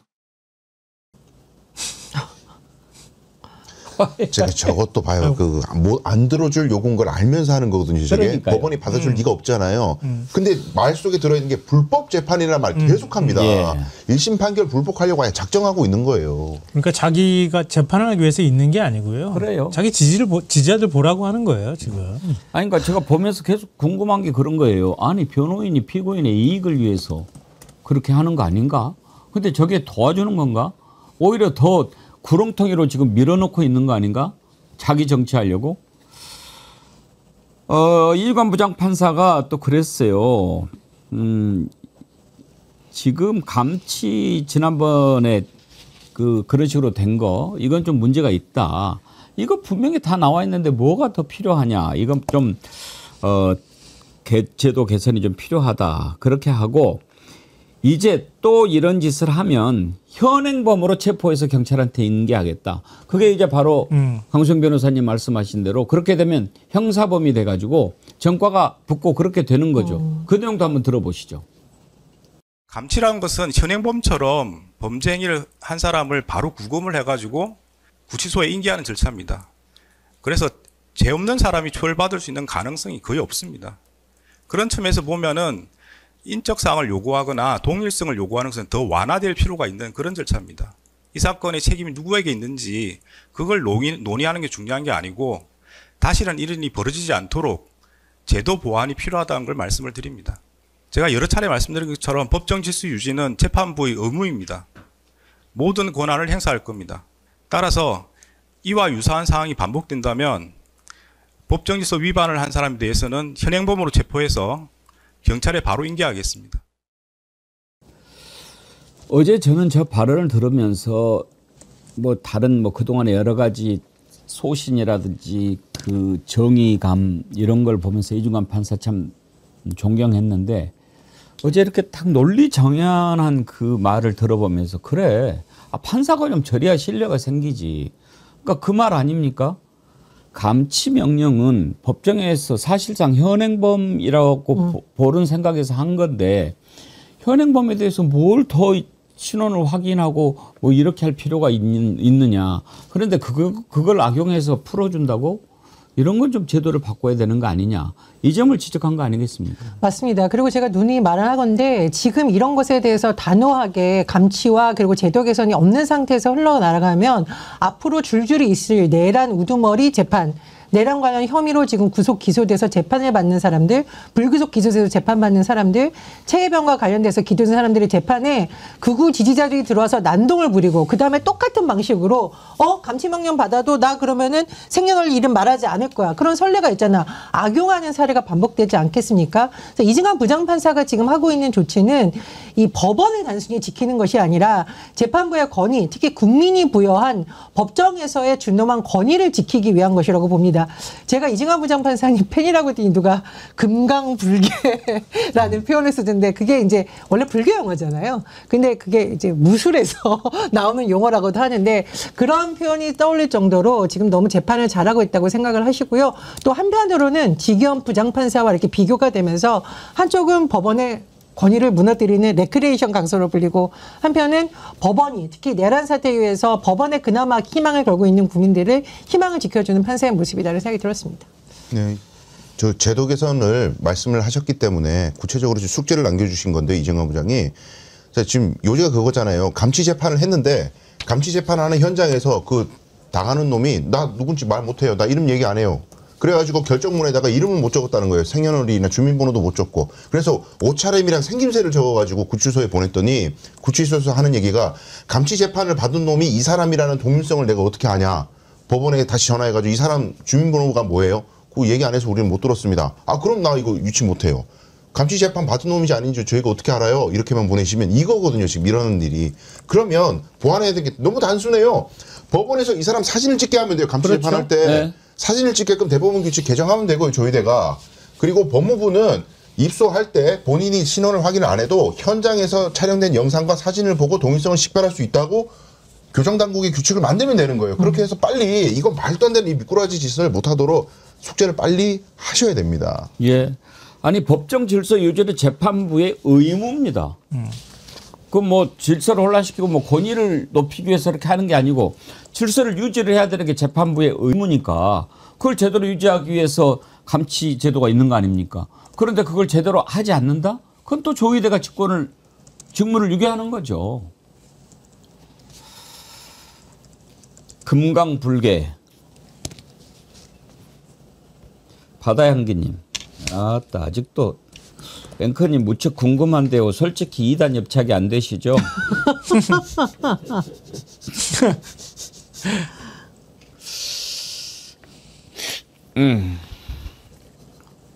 기다리세요. 앞에 지기현이나 이하상 갖다 놔보세요. 예. 지금 이제 내란 전담 재판부 얘기가 나오는데 민주당이 이제 속도를 좀 낼 것 같습니다. 이걸 어떻게 할 것인지는 잠시 후 2부에 민주당의 김병주 최고위원 나오지 않습니까? 그걸 한번 물어보기로 하고 오늘 1부 마지막으로는 이제 위원정당 해산 이것도 속도를 좀 내는 것 같아서 한번 짚어보겠습니다. 이게 단순한 엄포가 아니고 이제는 정말 해야 될 단계에 이른 거 아닌가. 왜냐하면 전혀 반성이 없지 않습니까? 심지어 당 내에서조차 이대로는 안 된다. 계엄 사과해야 된다. 그런 얘기가 나오는데도 이런 식으로 사과도 하지 않고 그냥 우리가 황교안이다. 그렇게 하면 해줘야 되지 않습니까? 민주당의 정청래 대표 발언을 먼저 들어보시죠. 윤석열도 윤어게인을 외치는 자들도 모두 모자란 사람들입니다. 치졸하고 비겁한 반헌법 반민주주의의 암적 존재들입니다. 고름은 살이 되지 않습니다. 짜내야 합니다. 더 이상 국민 기만 행위는 용납될 수 없습니다. 필요하다면 국민의힘을 위원정당 해산 심판 대상에 올려 헌법적 절차를 밟겠습니다. 어때요? 김수환 평론가님. 저는 이제는 단순한 엄포용을 넘어선 것 같다는 생각이 듭니다만. 그러니까 계속 국민의힘이 지금과 같은 태도를 고집하게 된다고 하면 극우 정당의 모습을 유지하겠다는 거잖아요. 계엄은 여전히 정당하다고 지금 얘기를 하고 있는 거나 다름이 없기 때문에 그걸 어떤 방식으로든 용납해서는 안 된다라고 생각해요, 저는. 그런데 그럼 과연 그 근거가 뭐냐, 이제 이런 문제가 남아있는 거거든요. 일단 사법적인 절차가 끝나야지 가능할 것 같아요. 그러기 위해서는 만약에 대법원까지 간다고 가면 대법원까지 가야 되거든요. 그러면 시간이 상당히 필요하겠죠. 근데 그 사이에 이제 상당한 시간이, 그러니까 1년이든 그 이상이 걸릴 가능성이 있는데, 그러니까 그때까지 계속 이런 상황이 유지가 돼야 되는 것인가, 이게 좀 답답하다는 거예요. 그러니까 그런 면에서 정치적 구호로서의 문제하고 실제 행동으로서 옮기는 문제는 좀 다른 차원이니, 저는 글쎄요, 뭐 어떻게 평가하시는 분들이 있을지 모르겠지만 지지자들이나 저희는 그렇게 얘기할 수 있지만 정청래 대표는 일단 좀 발언은 자제할 필요가 있다. 그리고 만약에 필요하다면 법률적으로 어떤 방식으로든 위원정당 심판이 가능해질 것 같으면 입법권을 통해서 할 수 있는 방법을 좀 찾으면 어떨까 하는 생각을 해봅니다. 예. 어때요? 근데 저는 좀 우려가 되는 게 뭐냐면 국민의힘의 지금 지지자들도 뭐 이런 태도를 보인다면 한번 돌아봐야겠지만 국회의원들이 이런 행동을 하고 있다는 건 상당히 위험한 겁니다. 왜냐하면 지금 이재명 정부 들어와서 굉장히 여러 가지에서 우리가 성과를 내고 있는데 국민의힘의 국회의원들이 이렇게 맨날 국회 이름 팽개쳐두고 길거리에 나와서 내란 옹호 세력이라든가 내란 세력과 같이 움직이면은 사실상 국회에서 할 수 있는 일이 모두 마비되어 버리는 상황이 오게 됩니다. 그렇다면 법적으로 오히려 이런 위원 정당은 해산시키고 새로운 정당이 탄생할 수 있는 토대를 만들어준다는 의견도 저는 분명히 있다라고 생각을 하거든요. 국민의힘 국회의원 전원이 지금 저 당에 있고 싶을까요? 저는 그렇지 않다라고 생각을 합니다. 오히려 집단적으로 정당이란 이름에 묶여서 지금 끌려다니고 있는 거라고 생각을 하기 때문에 오히려 위원 정당의 어떤 그 해산할 수 있는 절차가 시작이 되면은 뭐 탈당을 해서 새로운 당을 만들고 싶어하는 사람들도 있을 거라고 생각을 하고요. 무엇보다도 지금 내란을 옹호하는 세력들이 적어도 국회에 기대어서 기세 등등하는 거는 막아야 되는 것이 아니냐. 그것이 헌법기관으로서의 책무라는 생각이 들기 때문에 일부분은 저런 또 주장에 힘을 얻을 수 있다고 생각이 듭니다. 근데 강성 변호사님. 네. 법률적으로 추경호라든지 나경원이라든지 또 뭐 몇몇 국회의원들 실제적으로 내란에 가담했다는 사실이 꼭 드러나서 실형 선고 확정 받아야 위원정당으로 해산하고 꼭 그러는 거는 아니잖아요. 아니죠. 왜냐하면 헌법재판소의 심판을 거쳐야 되잖아요. 예. 거기도 이제 재판 절차이기 때문에 독립된 판단을 할 수가 있는 거예요. 결국 이제 뭐 예를 들어서 추경호가 구속이 된다. 27일 신문 이후에 구속이 되고 거기서 나온 여러 가지 특검이 제시한 자료들 이런 것들을 모아가지고 헌법재판소에 정당해산 심판을 하면서 증거자료를 내면 헌법재판소가 독립된 판단을 할 수 있는데 제가 지금 우려가 되는 것은 내년에 지방선거를 앞두고 있잖아요. 지금 여차저차 정당해산 심판 청구를 해가지고 헌법재판소 넘어가면은 심리하는 데 시간을 거의 감안하면 지방선거 거의 임박해가지고 해산 선고가 날 가능성이 있어요. 한다고 하더라도 지금 한다고 하더라도 그러면 정치적으로 굉장히 또 이상해지는 거예요. 선거를 앞두고 상대 정당을 갖다가 해산시키기 위해서 정치적으로 뭔가를 한 거라는 그런 프레임에 갇히게 되는 거거든요. 그러니까 하려면 엄청 일찍 했었어야 되는 거고 지금 타이밍이 좀 애매한 상황인데 어쨌든 정치적 고려를 하는 것 때문에 이 일을 한다는 오해를 받지 않도록 민주당에서는 기술적으로 잘 해야 될 거예요. 정부 여당도 뭐 법무부가 지금 이거 해산 청구 심판 청구를 하는 거기 때문에 정치적 시간표도 고려하면서 그리고 자칫하면 헌법재판소도 선거 직전에 이런 결정을 내리는 걸 부담스러워할 수 있어요. 정치적 부담을 지고 하는 거기 때문에. 아니 비례도 많잖아요. 지방선거에. 이게 정당이 해산돼 버리면 비례 출마하는 사람들은 날아가는 거예요, 전부 다. 여러 가지 엄청난 파급이 생기기 때문에 이런 시간표들을 잘 따져가지고 타이밍도 잘 봐야 된다. 그런 말씀도 드립니다. 예. 위원정당 해산 심판은 이제 국민의힘이 마일리지를 착착 쌓아놓고 있으니까 이게 저절로 차면은 뭐 손만 대면 툭 터지게 돼 있는 거 아니겠습니까? 그 시간만 기다리면 되는 거 아닌가 싶습니다. 네. 오늘 백운계 정치 1번지 1부는 여기까지 하도록 하겠습니다. 2부에서는 주불리의 손자병법 민주당의 김병주 최고위원 나오시는데 또 당내 관련해서 궁금한 것 많이 여쭤보도록 하지요.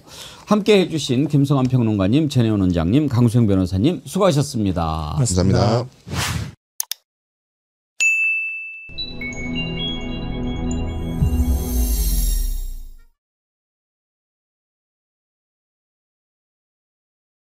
예, 주불리의 손자병법 민주당 김병주 최고위원 나오셨습니다. 어서 오십시오. 네, 안녕하세요. 김병주입니다. 요즘에 또 계속해서 대법원 앞에서 네, 계속 하고 계시던데요. 하고 있습니다. 네, 날씨도 추워지는데 네. 건강 잘 챙기셔야 됩니다. 네, 감사합니다. 김병주 최고위원님 몸은 개인의 몸이 아닙니다. 아이고.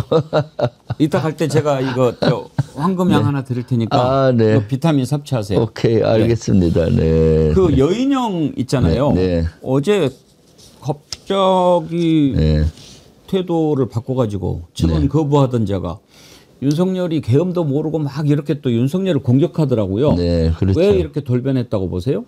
선택적으로 증언하는 것 같고요. 그래서 윤석열이가 그 전날인가 한번 또 여인형 숫자도 모르는 놈이라고 모르는 놈 와서 아주 여인형 비하 발언을 한 것 같고 꼭지가 돌았을까요? 네, 아마 그런 걸 보면 돌았을 겁니다. 네. 여인형은 충암파로서 김용년하고 같이 윤석열하고 한 몸이라고 생각했을 텐데 네.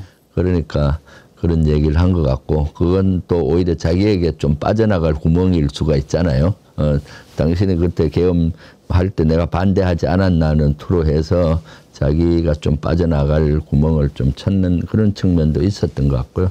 그렇지만은 사실 뭐 선택적으로 하고 그 내용도 사실이 아니에요. 사실은 내용도 보면은 뭐 계엄 에 대해서 뭐 군이 준비가 안 돼 있다, 훈련한 적이 없다 하는데 실제 내용면에서 보면 실제 군인들이 야전에 나가서 훈련한 적은 없는데 통상 계엄은 군도 트라우마가 있어서 사무실 내에서 훈련을 많이 하는데 여인형은 작년 3월에 한 2주 동안 집중적으로 계엄에 대한 훈련을 했다고 그러니까요. 그렇게 돼 있거든요. 그래서 지금 와서 지가 살려고 뭐 무릎 꿇고 비르니 어쩌니 뭐 그랬는데 저는 저 말을 믿을 수가 없어요. 왜냐하면 이자가 국회에서 그동안 했던 태도를 보면 그럼요.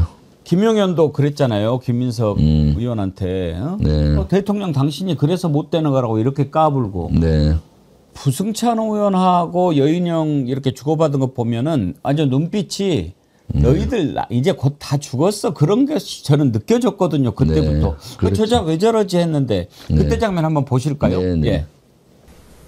그러면 자료 요구는 하면 왜 자료 요구에 대한 일체 답변을 안 줘요? 저희는 정부 수사기관의 특징을 고려해서 계속 그렇게 해왔습니다. 계속 그렇게 해온 건 아니 정보위 잠깐만요. 비공개를 원칙으로 정보위에서는 충분히 자료를 제출하고 있습니다. 멈춰주세요. 지금 뭐 하시는 겁니까? 의원님 왜 고함을 치십니까? 지금 뭐 하시는 거냐고 여쭙고 있어요. 제가 질의하잖아요. 제 질의 시간이잖아요. 의원님 왜 고함을 치십니까? 제 질의 시간이잖아요. 나중에 답변하세요. 나중에 답변하세요. 저 방첩사령관님, 의원님이 질의하시면 부족한 거 있으면 제가 마지막에 답변하실 수 있도록 해드리겠습니다. 네, 알겠습니다. 최 의원님, 저게 24년 10월 8일 국방위원회 때거든요. 네네. 그러니까 개엄 한 2달 전이잖아요. 네. 그럼 준비 이제 다 끝나가지고 하고 있은 그때니까 네. 완전히 태도가 저런 거 아니겠습니까? 그러니까요. 너 왜 고함 질러 임마. 예. 좀 있으면 너 내 앞에서 무릎 꿇고 예. 수거 대상인데 수거 대상인데 아주 딱 째려보는 예. 것들이 참 밑으로 보는 것 같잖아요. 네. 이미 그때 준비를 하고 있으니까 뭐 자기 눈에는 그렇게 보였겠죠. 사실 김병주 최고위원님도 계엄을 진작에 예견하셨지 않습니까? 네, 네. 그러면 실제로 막 기자들이 뭐 답변하는 태도라든지 또 움직임 이런 거 보면서 야 이거 좀 임박한 것 같은데 그런 것을 언제 느끼셨어요? 저는 뭐 이미 김용현이가 지명됐을 때 바로 직감해서 바로 계엄을 최초로 경고했죠 사실. 왜냐하면 그때 작년 8월 12일 날 김용현 경호처장을 국방부 장관으로 지명을 했거든요. 그래서 제가 바로 이제는 계엄하겠구나. 계엄하기 위해서 김용현을 장관으로 지명하구나 생각을 했고, 그래서 8월 15일 날 모 방송사 가서 계엄한다 할 것이다라고 제가 제일 먼저 얘기했더니 그때 엄청 공격을 받았죠. 그러니까요. 음모론자, 뭐 계담론자다 하고 우리 당내에서도 제가 공격을 받았어요. 당내에서조차. 네, 그때가 최고위원 선거 기간이었거든요. 그러니까 최고위원 되려고 너무 나가는 거 아니냐. 그때 제가 정신 나간 국민의힘 의원들 해갖고 소리 호통을 쳐서 그랬는데 그때 또 저런 계엄 주장 또 한다고 예. 그런 적이 있었죠. 그렇지만 저는 확신이 있었기 때문에 그 이후에 계속 주장을 했고, 근데 너무 공격이 심해서 안 되겠더라고요. 예. 그래서 국방위에 제가 얘기해서 그때 김민석 총리님 그 당시 국방위원이었거든요. 부성찬 뭐 또 박선원 해서 서울의 팀을 만들어서 계엄을 막자 해서 서울에 보면 사법도 만들고 뭐 가진 노력을 다 했었죠. 네. 안웅수님께서요. 제가 관상을 좀 보는데 여인형은 전두환보다 더 후한무치 피도 눈물도 없는 자입니다. 네. 그러셨는데 그 여인형 좀 보셨잖아요. 네, 네. 국방에서. 네. 좀 어떤 자입니까? 그러니까 사실은 그때 태도들이 너무 거만하고 그래서 제가 휴식 시간에 복도로 불러냈어요. 그 예비역 포스타 출신으로서 보기 너무 안 좋더라고요. 네. 그래서 불러내서 태도가 너무 그렇다 하면서 좀 훈계를 했었거든요. 그래서 국회의원으로 보지 말고 국회의원은 국민의 대표니까 저 뒤에 국민한테 얘기를 해야 되는데 너 태도가 너무 거만하다. 왜 그러느냐. 그래서 국민께 바라보고 겸손하게 해라 라고 했더니 뭐 저한테 또 공손히 알겠습니다 하더라고요. 그래서 교육을 시킨 적도 있어요. 그때 네. 대들지는 않았고요. 네네. 그 복도로 불려서 너무 보기 안 좋아서 아무래도 예인영이가 6사 48기니까 저보다 한 8년 후배고 군에 있을 때 같이 근무한 적은 없지만은 예비역 대장 출신으로서 너무 보기가 안 좋아서 그랬었는데 그때 이미 이 녀석들 김용현 자세도 그렇고 계엄하려고 많이 준비하구나 하는 것들을 계속 전 느꼈었거든요. 네. 다른 생각하지 마임 하면서 조인트를 좀 깔 걸 그랬습니다. 그러니까요. 하여튼 설마 했지 않습니까? 아까도 계엄 얘기하셨을 때 너무 현실성이 없다고 느꼈지만 그 설마가 현실로 다가왔지 않습니까? 네, 그럼요. 그런 점에서 지금 하고 있는 재판 지켜보면서 저러다가 윤석열이 풀려나는 거 아니야? 설마 했는데 어찌됐든 지금 직위원하는 거 보면 직위원 재판으로는 윤석열 풀려나게 돼 있는 거고. 그렇죠. 다행히 이제 이주관 부장판사가 내일 한덕수 구형 공판하고 빠르면 올해 안에 이제 선고까지 나올 것 같은데 영향을 받겠지만 진작에 내란 전담 재판부를 만들었으면 어땠을까 요즘에 생각이 많이 들거든요. 네, 그렇죠. 다시 당 내에서 지금 얘기가 나오는데 내란 전담 재판부 만들기로 했습니까? 이제 대통령 귀국하시면은 지금 물밑에서는 발표할 것 같습니다. 물밑에서는 우리가 정부하고 실제 논의를 하고 있거든요. 왜냐하면 국민의 뜻이 너무 내란 전담 재판부를 만들어야 된다는 열망이 크잖아요. 그리고 직위원 재판부의 행태를 보면은 윤석열 풀어줄 것 같고, 그래서 저희도 사실 우리 국회의원들도 민주당 내에서 만들어야 된다는 게 전반적인 여론입니다. 그래서 지난번 사실 처음에 만들려고 하다가 예. 좀 주춤했던 것들이 혹시 위헌 소지가 있을 확률이 있어서, 그럼 또 저쪽에서 뭐 헌법재판소에 소원 제기하고 하다 보면 재판이 늘어지고 또 중간에 재판부가 또 바뀌고 하는 과정에서 이게 늘어지고 하면은 사실 윤석열 재판부는, 윤석열 변호인들은 이걸 시간 끌기 전략이라 그러더라고요.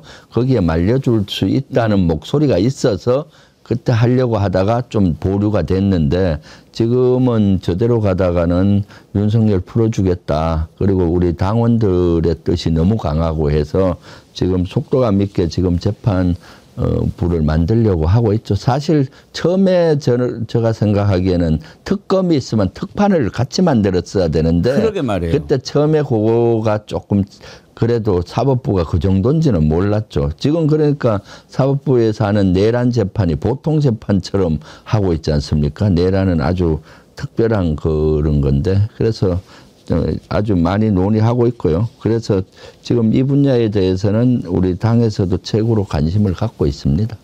조희대 탄핵론도 지금 좀 다시 얘기가 나오고 있습니까? 조희대 탄핵은 저는 지금 일단 사법부 수사가 먼저 급선무라고 보고요. 내란 혐의에 대한 수사, 다른 것보다도 사법부가 조희대 대법원장 비롯해서 법원 행정처가 내란의 밤에 회의를 열고 내란에 동조를 했던 정황들이 저는 그때 했다고 보거든요. 그렇기 때문에 그 수사를 빨리 해야 된다. 12월 3일 이전에 압수수색하고 수사를 해야만이 되지, 12월 3일 넘어가면 통신기록이 사라지잖아요. 예. 그래서 그걸 하고 만약 그게 안 되면은 탄핵으로 가야 되겠죠. 그래서 어저께 제가 우리 3대 특검 예.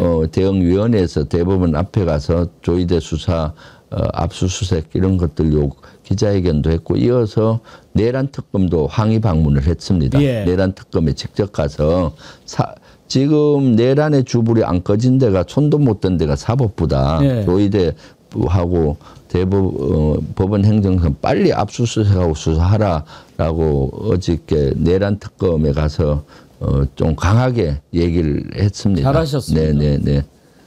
내란 특검? 어제 저 장면이 이제 내란 특검에 가는 장면이고요. 네, 같이 특위 가서 회담 끝나고 가서 얘기를 했습니다. 그래서 조은석 특검은 만나보셨습니까? 조은석 특검은 좀 부담스러워서 안 나왔고, 예. 박지영 특검보하고 검사들하고 좀 얘기를 나누었고, 거의 취지를 조은석 특검한테 그대로 보고를 하고 반영을 하겠다고 하더라고요. 그러니까 왜냐하면 저희가 또 그렇게 힘을 실어줘야, 그래서 얘기를 했죠. 이거 사법부 내란 척결의 종착역은 사법부에 대한 내란이거다. 왜냐하면 12.3 내란이 일어났을 때 계엄 사법부를 만들려고 한 거잖아요. 그렇죠. 예, 왜냐하면 계엄 사령부가 사법부를 통제하는 거거든요. 예. 그 안에 들어가서 계엄 사법부 역할을 하려고 했던 걸로 보이는데, 거기 사실 내란 척결의 종착점이지 않습니까? 예를 들면 사법부가 그동안 독립적으로 한 게 별로 없어요. 예를 들면 김대중 전 대통령 사형 선고를 어디서 내렸어요? 박정희가 지시했겠지만은 결국은 재판에서 사형 선고를 내린 거 아닙니까? 그렇죠. 거기에 동조하고, 이번에도 마찬가지입니다. 사실은 내란이 우리가 비상계엄 해제를 금방 해서 그렇지, 이게 장기화됐으면 모두가 사법부가 계엄사령부 밑에 들어가서 계엄 군사법원하고 협조해서 다 했을 거거든요. 그러니까 저는 절박한 심정으로 지금 갖고, 사실 일부는 저가 간이 뭐 쇼하는 거 아니냐 이렇게 얘기하는데, 사실은 우리가 할 수 있는 국회가 한계가 좀 있어요. 사실 사법부의 완전한 내란 청산이라든가 거기에 수사는 우리가 하는 게 아니죠. 내란 특검이 해야 되는데 내란이 힘을 받아야 되는 거거든요. 그래서 그렇게 힘을 받으라고 가서 계속 하는 것이고요. 또 사법부 개혁과 입법부에 있는 국민의힘 해산 관련되는 거는 우리 국민이 같이 모아서 해야 되는 거죠. 단지 행정부는 이재명 대통령과 이 김민석 총리가 지금 헌법 존중 TF를 만들어서 내란의 주불과 잔불을 제거하려고 노력하는데 예. 사법부는 주불에 손도 못 댔어요. 내란 예. 주불에. 입법부에서는 국민의힘 그 주불은 그대로 있고 국민의힘은 주불만 있는 것이 아니라 바람 역할을 해서 그렇죠. 계속 입법부 잔불들 내란 잔불들에게 불을 이어서 주불로 만들려고 계속 획책하고 있잖아요. 네. 그런 점에서 지금 내란 특검은 주불에 손도 못 대고 사법부 같은 경우에 김건희는 새로운 의혹이 계속 지금 막 드러나고 있고 일단 최혜병 특검은 다 기소를 했기 때문에 이제 거의 네. 뭐 활동 기한 끝나도 문제는 없을 것 같은데 이런 것을 보면 지금 특검법이 정한 시한이 다가오지 않습니까? 그렇죠. 네. 그러면 내란 특검이라든지 김건희 특검 이건 좀 법을 개정해서라도 기간을 좀 연장을 해야 되지 않느냐라는 의견이 있거든요. 그렇죠. 어저께 거기 내란 특검 가서도 거기에 대해서 제가 문제 제기를 했는데 내란 특검 종료일이 12월 14일입니다. 12월 14일 동안 그거 끝낼 수 있느냐 사법부 아직 손도 못 댔는데 대법원하고 그래서 우리가 법을 좀 연장을 해야 되는 거 아니냐라고 문제 제기를 했죠. 그리고 또 그런 건 한번 당에서도 논의해 봐야 되겠다는 생각을 하고 있습니다. 네. 그렇죠. 네. 또 하나 이것도 궁금합니다. 지금 위원정당으로 해산을 해야 되지 않느냐라는 의견도 또 많이 나오거든요. 해산해야죠. 의견이 아니라. 해산시키고. 당의 입장이 어떻습니까? 당의 우리 대다수 국회의원들은 위원정당으로 가야 된다는 입장이고요. 당도 마찬가지 위원정당으로 국민의힘은 해산을 해야 된다는 건데 위원정당이란 것은 위원적인 요소가 확실해야 되지 않습니까? 그래서 내란 특검에서 추경호를 비롯해서 내란에 조직적으로 방해한 이런 혐의가 이제 유죄가 됐을 때는 내란 위원정당으로 갈 수가 있는 거죠. 네. 단지 문제 제기만 한다고 헌법재판소나 이런 데서 위원정당으로 판정하기 어렵거든요. 그렇기 때문에 빨리 국민의힘 내란 혐의에 대해서 수사가 완결이 되고 재판이 끝나야 되는 거죠. 네. 우리 김병주 최고위원님하고 이렇게 현안에 관해서 얘기를 나누다 보면 김병주 최고위원님이 대표가 됐으면 참 좋았을 텐데 그런 생각 요즘에 아니 열심히 최고위원으로서 이런 의견을 토의하고 있습니다. 의견도 내고 있고 계속.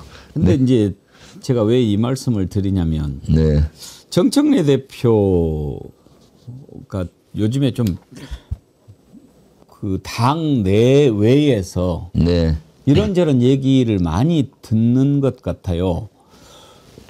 듣고 계시죠? 네, 많이 듣고 있죠. 특히 이번에 이제 뭐 1인 1표제 관련해 가지고도 내부에서 좀 의견이 좀 달랐다고 하고 중앙위도 연기하고 막 그러는데 그 부분에 대해서 최고위원님은 어떤 의견을 갖고 계세요? 저는 1인 1표제는 시대 정신이고 가야 된다고 생각을 하고 있죠. 지금 1인 1표제에 대해서 사실은 반대하는 사람은 없습니다. 우리 당에서. 단지 이번에 하는 절차적으로 좀 너무 급하게 한 것이 아니냐. 그리고 또 여론조사 형식으로 한 당원 투표를 여론조사 형식으로 했던 그것에 86%가 동의는 했는데 투표율이 16% 낮은 것과 당의 권리당원이나 당심이라고 할 수 있느냐 이런 문제 제기가 있었죠. 그래서 최고위원회에서 그다음에 대의원을 1대1 원래 한 20표까지 줬거든요. 그런데 1대1로 하게 되면은 영남 지방 그러니까 치악 지역에 가 좀 문제가 생기죠. 왜냐하면 앞으로 당대표나 최고위원은 주로 호남 쪽이나 이런 데가 되고 경북이나 이런 데 출신들은 되기 어렵지 않느냐 문제 제기가 있었는데 그래서 1인 1표로 가는 거는 시대 정신이기 때문에 그래서 대의원들의 역할을 재정립하는 TF를 만들어서 역할을 좀 보완하자는 선에서 최고위원회에서 토의가 됐었거든요. 그런데 1인 1표제는 이미 한 4, 5년 전부터 문제 제기가 됐고 이재명 대통령께서도 1인 1표제로 가야 된다고 대표 시절에 얘기를 해서 원래 한 표당 60명 표를 행사했거든요, 대의원이. 예. 그러다가 중간 단계로 20표 이하로 만들었었고요. 이번에 1인 1표제로 가는데 아마 1인 1표제에 대해서는 전반적으로 다 동일하는 것 같고 단지 이제 절차나 이런 속도에 문제 제기를 좀 하는 것 같은데 그런 걸 그래서 일주일 더 중앙위를 연기했죠. 수기 과정을 거치기 위해서. 그렇죠. 사실 사회 네. 원칙 있지 않습니까? 네. 보통 평등, 직접 비밀. 네, 네. 거기 보면 평등의 원칙에 따르면 1인 1표제가 맞는데 네. 그게 자꾸 이렇게 바뀌고 그런 것도 좀 논란을 네. 만든 요인 아니겠습니까? 네. 그래서 이번에 조금 여론 수렴 과정이 공론화가 사실 덜 됐어요. 절차는 다 했는데 왜냐하면 이미 정청래 대표가 공약 사항에도 있었고 저도 사실 최고위원 나설 때 당원 주권시대 열겠다고 공약을 했던 것이고요. 그런데 이번에 지난번에 지역위원장들이 워크숍에서도 의견 수렴을 했는데 시간이 짧다 보니까 토의에 많이 참석을 못했던 한계가 있었고 그다음에 이번에 실제 당원 투표 형식의 여론조사를 했지 않습니까? 그것도 이제 아마 요새 여러 가지 이슈가 많다 보니까 그게 좀 묻혀서 투표율도 저조했고 관심도 그러다 보니까 당원들의 전체 수기가 아직 못 모아진 거 아니냐 이런 의견도 있은 절차는 실제 절차에 맞게 하고 있는데 좀 그런 문제는 있었죠. 네.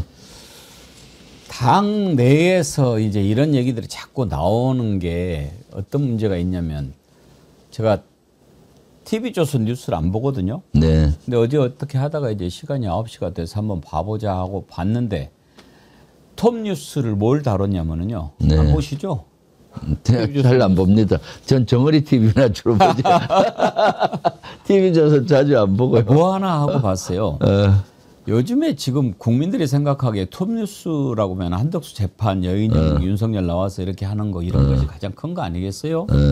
그런데 국힘당이 뭐 이렇게 뭐 계엄 사과를 해야 되는데 아직도 안 하고 있다. 그러면서 거기에다 끼워넣은 게 민주당은 이걸로 시끄럽다. 이거를 맨 처음에다가 네. 호흡으로 넣는 거예요. 그러니까 지금 민주당에서는 이런 부분 관련해서 논란이 있어도 어찌됐든 대통령이 지금 외국에 나가 있고 순방 중인데 성과를 가리는 것 조심하잖아요. 근데 이게 나오니까 그쪽은 이걸 어떻게 해서든지 부각해서 대통령 그렇죠. 순방 성과를 가리고 네. 민주당에 마치 뭐 내분이 일어나고 있는 것처럼 그렇게 하려고 하는 것에 쓰인다는 거죠. 그렇죠. 먹잇감을 예. 되는 거죠. 그리고 그쪽 극우나 또는 보수 언론 매체들은 어떻게 하든 우리 당을 분열시키고 당과 정부를 분열시키고 당정대를 분열시키려고 요맡한 것 갖고도 꼬투리를 많이 잡고 있죠. 네. 아무튼 지금 이제 당이 빨리 좀 안정이 되고 그래야 될 텐데 내년에 이제 지방선거 출마를 하기 위해서 최고위원들도 아무래도 준비하는 분들이 많이 계실 텐데 네. 지금 우리 김병주 최고위원님은 경기도지사 출마 준비하시잖아요. 네네. 혹시 최고위원 언제까지 하실 생각이신가요? 최고위원은 맥시멈이 12월 3일입니다. 그 기한이 있군요. 네, 예, 6개월 전에 그 지자체 선거 6개월 전에 최고위원을 그만둬야 되더라고요. 왜냐하면 최고위원을 하면 계속 스피커 역할을 하니까 다른 후보보다 유리하지 않나 해서 페어하지 않다라고 하는 거죠. 사실 그래서 6개월 전 규정을 단 것 같아요. 12월 3일이면 내일 모레인데? 다음 주잖아요. 그러니까 12월 3일이면 또 내란 1주년이고. 아, 그때가 12월 3일이네요. 당이 너무 바쁠 때라서 저는 이재명 대통령 귀국하시면은 이번 주 중에 할까 생각 중입니다. 이번 주 중에? 네네. 예. 귀국 해외 순방 중에 하는 거는 예의가 아닌 것 같고. 예. 최고위원으로서. 그래서 이번 주 중에 하고 또 지금 사법개혁이라든가 내란 척결을 위해서 국회에서만 싸울 것이 아니라 제가 지난주부터 사실은 국회 대법원 앞에 가서 시위도 하고 하는데 최고위원으로 하기가 좀 부담스러운 게 많았거든요. 그렇죠. 네, 최고위원은 또 말도 조심스럽고 입장을 하나 밝히면은 네. 그게 그냥 당의 개인 입장이 김병주 국회의원의 입장이 아니고 네. 당 지도부의 입장이 당 지도부의 되니까. 입장이다 보니까 여기 와서도 발언이 진짜 조심스러워요. 그래서 이제는 좀 더 최고위원 타이틀 그만두고 떼면은 계급장 떼고 한번 시원시원하게 한번 얘기를 하면 그러니까 그러면 이제 제가 좀 더 그 국회에서도 열심히 하고 야성을 다시 찾아서 광장에서도 국민과 함께 울고 웃으면서 예. 내란 척결을 위해서 뛰려고 합니다. 요새도 오케이. 사실 하도 안 돼서 절박한 마음을 이런 식으로 하긴 하지만은 최고위원이 아니었다면은 부담이 전혀 없는데 그렇죠. 최고위원으로서 조금 부담스러운 면도 있거든요. 그래서 빨리 최고위원을 빨리 그만두고 광장에서부터 국회에서부터 어디서나 자유롭게 국민과 함께 시청자들과 함께 뛰어야 되겠다는 생각을 하고 있습니다. 예, 기대하겠습니다. 좀 더 시원시원하게 해버리고. 예. 뭐 그렇게 하시고도 남죠. 지금 그러면은 김병주 최고위원님 말고 또 뭐 최고위원 가운데 지방선거 준비하는 분들도 있을 수 있는데 네. 그러면 지도부에 공석이 생기지 않겠습니까? 네. 이거는 어떻게 메꿀 수 있을까요? 그거는 이제 뭐 빨리 선거를 해야죠. 보궐선거를. 보고를 하나요? 네네. 그래서 보궐선거는 지금 기간이 얼마 안 남아서 제가 알기로는 중앙위 선거로 끝나는 걸로 알고 있는데 네. 그래서 지금 기간이 얼마 안 남았잖아요. 그래서 다시 선출을 해야 될 걸로 보입니다. 알겠습니다. 네. 그러면은 이번 주 안에 이제 대통령 오늘 튀르키예 네. 내일 모레 귀국하나요? 네네. 네. 귀국하면 이번 주 금요일이네. 금요일쯤 예상하나요? 예. 다음 주에도 주에는 다음 주 그러면 월요일 날은 그만둬야죠. 다음 주면 안채고 의원으로 오시는 거네. 대기 정군 해야죠. 그래도 참 중요한 때 네. 정말 큰 일을 하셨고 네. 김병주 최고위원님 아니었으면은 이거 내란 전국에서 민주당이 어떻게 대응했을까 참 생각하면 네. 참 제가 대신해서 네. 수고 많이 하셨다는 말씀을 좀 미리 드립니다. 아이고 감사합니다. 예. 출사표는 그러면 혹시 언제쯤 생각하십니까? 출사표는 뭐 지금 좀 여유를 가지려고 합니다. 예. 내란 척결도 아직 안 됐고 예산국회도 아직 안 끝났고 그래서 예산이 마무리되고 내란 척결도 어느 정도 이 전담 재판부도 설치하고 조금 마무리가 되고 할까 예. 생각합니다. 지금은 초심으로 돌아가서 그런 것부터 좀 더 열심히 하려고 하고 있습니다. 네. 알겠습니다. 이거 하나 여쭤보고 다른 걸 여쭤보도록 하겠는데 지금 그 김용현 변호인단들 보면은 참 이거 말도 안 되는데 마침 김병주 최고위원님이 이건 변호가 아니라 조폭의 법정 폐악질에 가깝다 이렇게 얘기를 하셨더라고요. 네. 근데 이중관 부장판사가 그래요.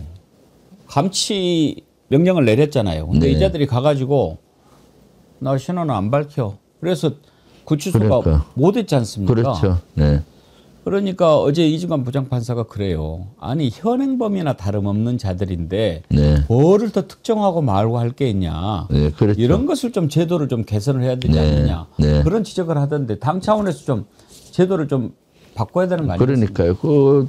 그런 법과 규정을 바꿔야 되겠더라고요.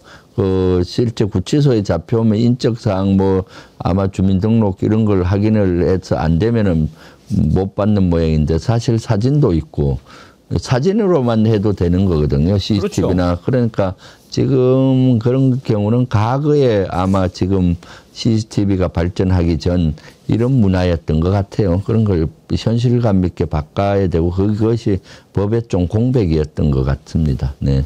그리고 또 한 가지 손볼 게 있더라고요. 지난번에 이상민이가 선서를 거부하지 않았습니까? 네. 그때 과태료 50만 원을 부과했어요. 네. 많은 사람들이 깜짝 놀랐어요. 네. 겨우 50만 원? 그렇죠. 그런데 왜 50만 원이냐? 그게 상한이에요. 네. 왜 그게 상한이냐? 이게 법이 1973년에 만들어졌어요. 그런데 1973년이니까 지금 벌써 50년이 그렇죠. 넘었잖아요. 네. 그런데 한 번도 선서를 거부한 놈이 없어요. 그 안에. 네. 그러니까 바꿀 필요가 없었던 거예요. 근데 1973년에 이게 5만 원이면 지금 이게 얼마나 되겠습니까? 그러니까. 50만 원. 네. 그때 짜장면이 500원이나 됐을 거예요. 그래서 거기에 맞춰서 이게 돼야 되는데 이게 안 바뀌고 있어가지고 그것밖에 못 때린 거더라고요. 그러니까 그렇죠. 그것도 현실화를 좀 시켜야 되겠더라. 그렇네요. 이런 것도 법률적으로 좀. 저도 50만 원 너무 적다고 생각했거든요. 근데 최소 500만 원 될 거라 생각했는데. 500원 넘어야죠. 근데 이제 과태료는 이렇게 그 물가 상승률이라든지 시대 변화에 따라서 조금씩 현실화가 됐는데 이중환 부장판사가 그랬잖아요. 지금까지 재판하면서 형사재판에서 선서 거부한 사람은 처음 봤다고. 더군다나 이상민이는 판사 출신이면서 지가 한 번도 본 적이 없었을 텐데 지가 선서를 거부해요. 이렇게 판사인데. 완전 법꾸라지의 형태를 전형을 보여주더라고요. 보니까. 이번에 보면은 법꾸라지들 어떻게 하고 있는지 다 보지 않습니까? 아니, 세상에 감치를 내렸는데 거기 가가지고 난 누군지 말 안 해. 이렇게 해가지고 풀려나고 이런 것도 살다 처음 보는 거 아닙니까? 그럼요. 그러고 나서 풀려나서 또 유튜브 나가갖고 완전 법원을 욕하고 그거는 법 체계를 완전히 무시하는 거죠. 끝으로 이재명 대통령이 기내회견에서 남북관계와 관련해서 아주 그 민감한 얘기들을 몇 가지 했습니다. 그거 좀 여쭤볼 텐데요. 일단 흡수통일 여기에 대해서 그 흡수통일은 아니다 이렇게 얘기하지 않았습니까? 통일은 그렇죠. 반드시 우리가 해야 될 가치인데 그러면 흡수통일이 아니다. 어떤 통일을 그러면은 구상하고 있는 걸까요? 흡수통일을 북한이 가장 두려워하는 거잖아요. 국력 차이가 원체 나니까 흡수통일에 대한 경기를 일으켜줘. 그러다 보면은 평화 시대를 못 만들어내거든요. 그래서 흡수통일은 우리가 안 한다라는 걸 잘 천명하신 것 같고요. 사실 통일은 자연스럽게 이루어져야 된다고 봐요. 예를 들면 먼저 대화로서 평화 물꼬를 터고 평화 시대를 만들고 그다음에 이제 경제적으로 왕래가 진짜 왕래가 되고 경제 통합이 먼저 이루어지기가 쉬웠죠. 우리 화폐가 북한에도 쓰이고 북한 화폐가 쓰이고 공장이 자유롭게 하고 왕래가 자유롭게 되다 보면은 이제 경제 통합이 되는 거거든요, 서로. 그러다 보면은 정치 통합은 그다음 자연스럽게 나중에 국민적 또 열망들이 있을 거 아닙니까? 이러다 한 나라로 가자 하면은 이제 자연스럽게 통일로 가는 거거든요. 그런데 이제 독일처럼 뭐 어떻게 국력체 한꺼번에 이렇게 흡수돼서 통일하는 형식 있지 않습니까? 그런 형식은 북한이 제일 두려워하고 또 그 말만 들어도 경기를 내기 때문에 흡수 통일 안 한다. 먼저 이제 평화 시대부터 만들자. 먼저 말하고 그런 단계를 저는 얘기한다고 봅니다. 단계적 평화 통일론. 이렇게 지금 그렇게 봐야 되겠죠. 김대중 대통령이 얘기했던 것하고 똑같죠. 맥을 같이 하는 것 아니겠습니까? 그럼요. 그러니까 일단 평화 체제 구축이 우선이다. 서로 전쟁의 위협에서 벗어나야 된다. 그럼요. 이게 가장 중요한 거죠. 평화 체계만 만들고 자유로운 왕래 또 경제 교류, 문화 교류가 왕래가 자유로워지다 보면은 저절로 이제 통일의 길로 가는 거죠. 그런데 이제 통일을 어떻게 할 거냐를 떠나서 이재명 대통령이 가장 걱정하는 것 가운데 하나가 지금 남북 관계가 완전히 끊어져 있다. 연락도 뭐 주고받지 못한다라고 하는데 지금까지 남북 관계 보면은 아무리 겉으로는 긴장 상태고 대결 국면이었다 하더라도 실제로 밑에서는 조금 접촉은 있었지 않습니까? 근데 김병주 최고위원님 판단하시기로도 파악하시기로도 지금 정말 선이 다 끊어졌습니까? 다 끊어졌죠. 그러면 안 되죠. 전에는 통신선은 하다못해 군사 통신선이라든가 통신선은 유지가 됐거든요. 그럼 예를 들면 우발적인 충돌이 있을 수가 있어요. 우리가 잘못 오발을 해서 북한에 포탄이든 총알이 떨어질 수가 있고 북한이 또 무기 손질하다 잘못 떨어질 수 있으면 바로 통신선으로 우리 도발 아니고 아이고 미안하다 이거 이 오발이다 하면은 대응을 안 했었거든요. 근데 이제 그런 성까지 없어지니 지금 우리가 만약에 우발적인 어떤 것들이 일어나면은 바로 이거 뭐야 하고 도발을 서로 쌍방 교전이 일어날 수 있는 상황이기 때문에 어제 이재명 대통령께서도 그런 것들이 가장 위험하다. 그래서 지금 어떻게든 평화의 물꼬를 터기 위해서 우리가 선제적으로 신뢰를 주기 위한 노력을 이재명 정부 들어와서 하고 있죠. 대북 학성기 방송 중지하고 학성기 철수하고 9.19 군사합의 중에서도 일부는 우리가 먼저 선제적으로 좀 하지 않고 이런 과정을 거치고 있는 거죠. 그리고 흡수 통일 안 한다라고 천명도 하고요. 네. 이 서로 누군가 그러니까 방금 말씀하셨듯이 우발적인 것이다라는 것을 확인만 하더라도 확정이 안 될 거 아닙니까? 그렇죠. 최근에 제가 그 넷플릭스에서 하우스 오브 다이너마이트라는 영화를 봤는데 거기 보면 핵이 발사가 됐는데 이게 정말로 러시아가 쐈는지 어쨌는지 알지를 못한단 말이에요. 그럼 대응을 해야 될지 안 해야 될지 그거 자체를 모르는데 미사일은 계속 날아오는 거예요. 그런 위험한 상황이 오지 말라는 법이 없지 않습니까? 그럼요. 그렇죠. 그런 상황들을 피해야 되는데 그러면 어떻게 풀 수 있을까요? 네, 그러니까 지금 트럼프 정부에게도 우리가 요구하고 있고 그래서 저는 미국하고 우리하고 같이 풀어야 된다고 봐요. 우리만 갖고는 어렵고 그래서 트럼프도 지난번에 그래서 김정은하고 만나려고 하다 불발이 됐는데 지금 아마 미국도 노력을 할 거라고 봅니다. 그런데 이것은 또 국제적인 변수와도 관계가 있어요. 우크라이나와 러시아 전쟁이 이제 종전으로 가고 있고 어느 정도 뭐 협상안이 돼 가고 있는데 우크라이나와 러시아의 전쟁만 종전이 되면은 이제 대화의 물꼬를 틀 수 있는 환경이 된다고 보거든요. 그 전에는 북한이 아실 것이 없습니다. 러시아와 동맹도 맺고 러시아의 무기도 수출하고 자신들의 필요한 석유나 식량을 러시아로부터 받기 때문에 그런 국제 관계와도 환경과 영향이 있다 생각을 하고 있습니다. 그런 꽉 닫힌 북한을 열기 위해서는 북한이 지금 가장 막 요청하고 요구하고 그러는 게 한미연합훈련 좀 하지 마라. 그거 아니겠습니까? 제가 그 왜 그런가 그 지난번에 들었는데 한미연합훈련을 우리가 전개하면 북한은 또 거기에 맞춰서 대응 구동을 해야 된다면서요. 그런데 그거 할 힘이 없는 거예요. 연료도 없고. 그러니까 한미연합훈련 한 번씩 하면은 죽어난다는 거죠.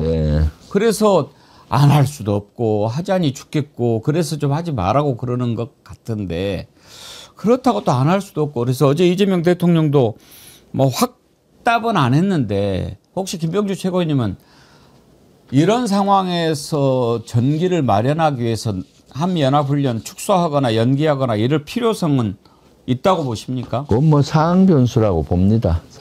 지금 사실 북한은 우리가 한미연합훈련을 하는 기간이 대단히 두려워합니다. 사실은 한미연합으로 자신들을 공격하는 것이 아닌가. 그래서 훈련하다가 실제로 공격할 것 이런 거 걱정합니까? 네네, 북한은 걱정하죠. 그래서 본인들은 그 기간 동안 전쟁 훈련을 똑같이 해요. 그래서 우리가 2주 동안 북한 전 장병들이 갱도 안에 들어가서 생활을 하면서 똑같이 합니다. 그건 또 뭐 상대적인 거니까요.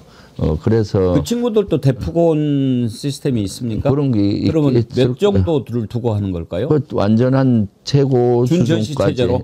까지 훈련을 해왔거든요. 그러다 보니까 한미 훈련 한다면 되게 경기를 느끼죠. 그 친구들이. 그래서 계속 한미 훈련에 대해서 반대하고 이렇게 하는데 그 분야는 뭐 우리 미국하고도 같이 하는 거기 때문에 우리 혼자 안 한다고 해서 안 하는 것이 아니고 또 한미 간에 사실 훈련은 필요해요. 왜냐하면 언어가 서로 다르기 때문에 훈련을 안 하면은 한미 동맹 하에서 연합사가 있다 해도 잘 기능이 작동이 안 되기 때문에 그래서 지난번처럼 예를 들어서 트럼프 대통령이 물꼬를 트기 위해서 거의 대화 이거 안 하면은 이거 축소하면은 또는 안 하면은 너들 대화로 나오겠다 확답이 있을 경우는 그 한수로는 쓸 수 있는데 그런데 그런 경우는 이제 좀 조심스럽게 접근할 필요가 있다고 보입니다.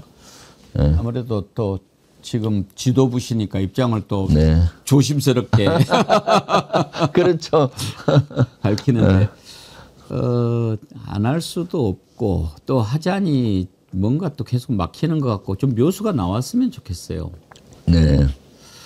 끝으로 그런 얘기도 이재명 대통령이 하셨어요. 90 넘어서 그 고향으로 돌아가겠다고 하는 장기수들 비전향 장기수들 이걸 굳이 막아야 되냐 그런 얘기를 했는데 지금 그렇게 고령이 된 비전향 장기수가 아직도 있습니까? 그렇죠. 저는 저도 좀 있다고는 들었는데 예. 정확한 수치는 모르겠습니다. 네. 그러면은 그런 경우에 그걸 이제 어차피 이제 살 날도 얼마 안 남았지 않습니까? 네, 네.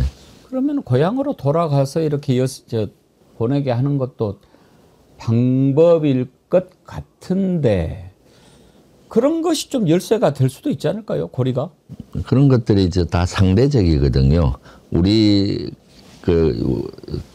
우리가 북한으로부터 납치된 분들이 또 있어요. 예. 또 6.25 때 포로 분들도 있고 그런 분들하고 이제 서로 서로 이렇게 우리 장기 보내고 그쪽으로부터 우리 국군 포로를 송환한다든가 가족을 해 오신다든가 이런 상대적인 거가 좀 있을 것 같아요. 예. 우리가 일방적으로 하는 것도 중요하지만은 늘 남북 관계는 상대적인 그런 거기 때문에 그런 걸 아마 종합적으로 이재명 정부에서 전향적으로 많이 검토하고 있다고 생각이 듭니다.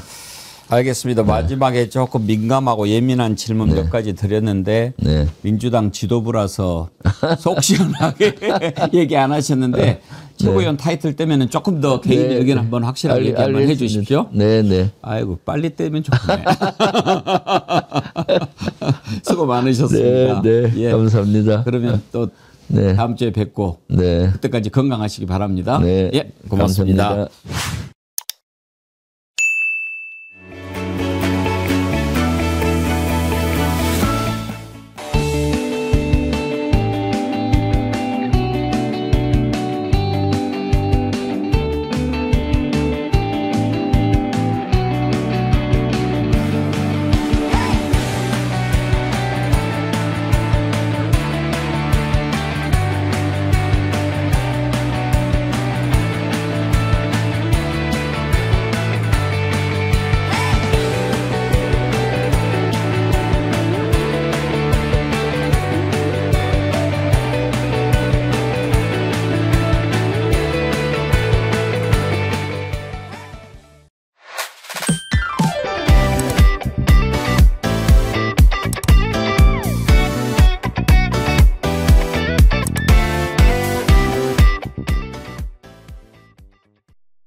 Thank you.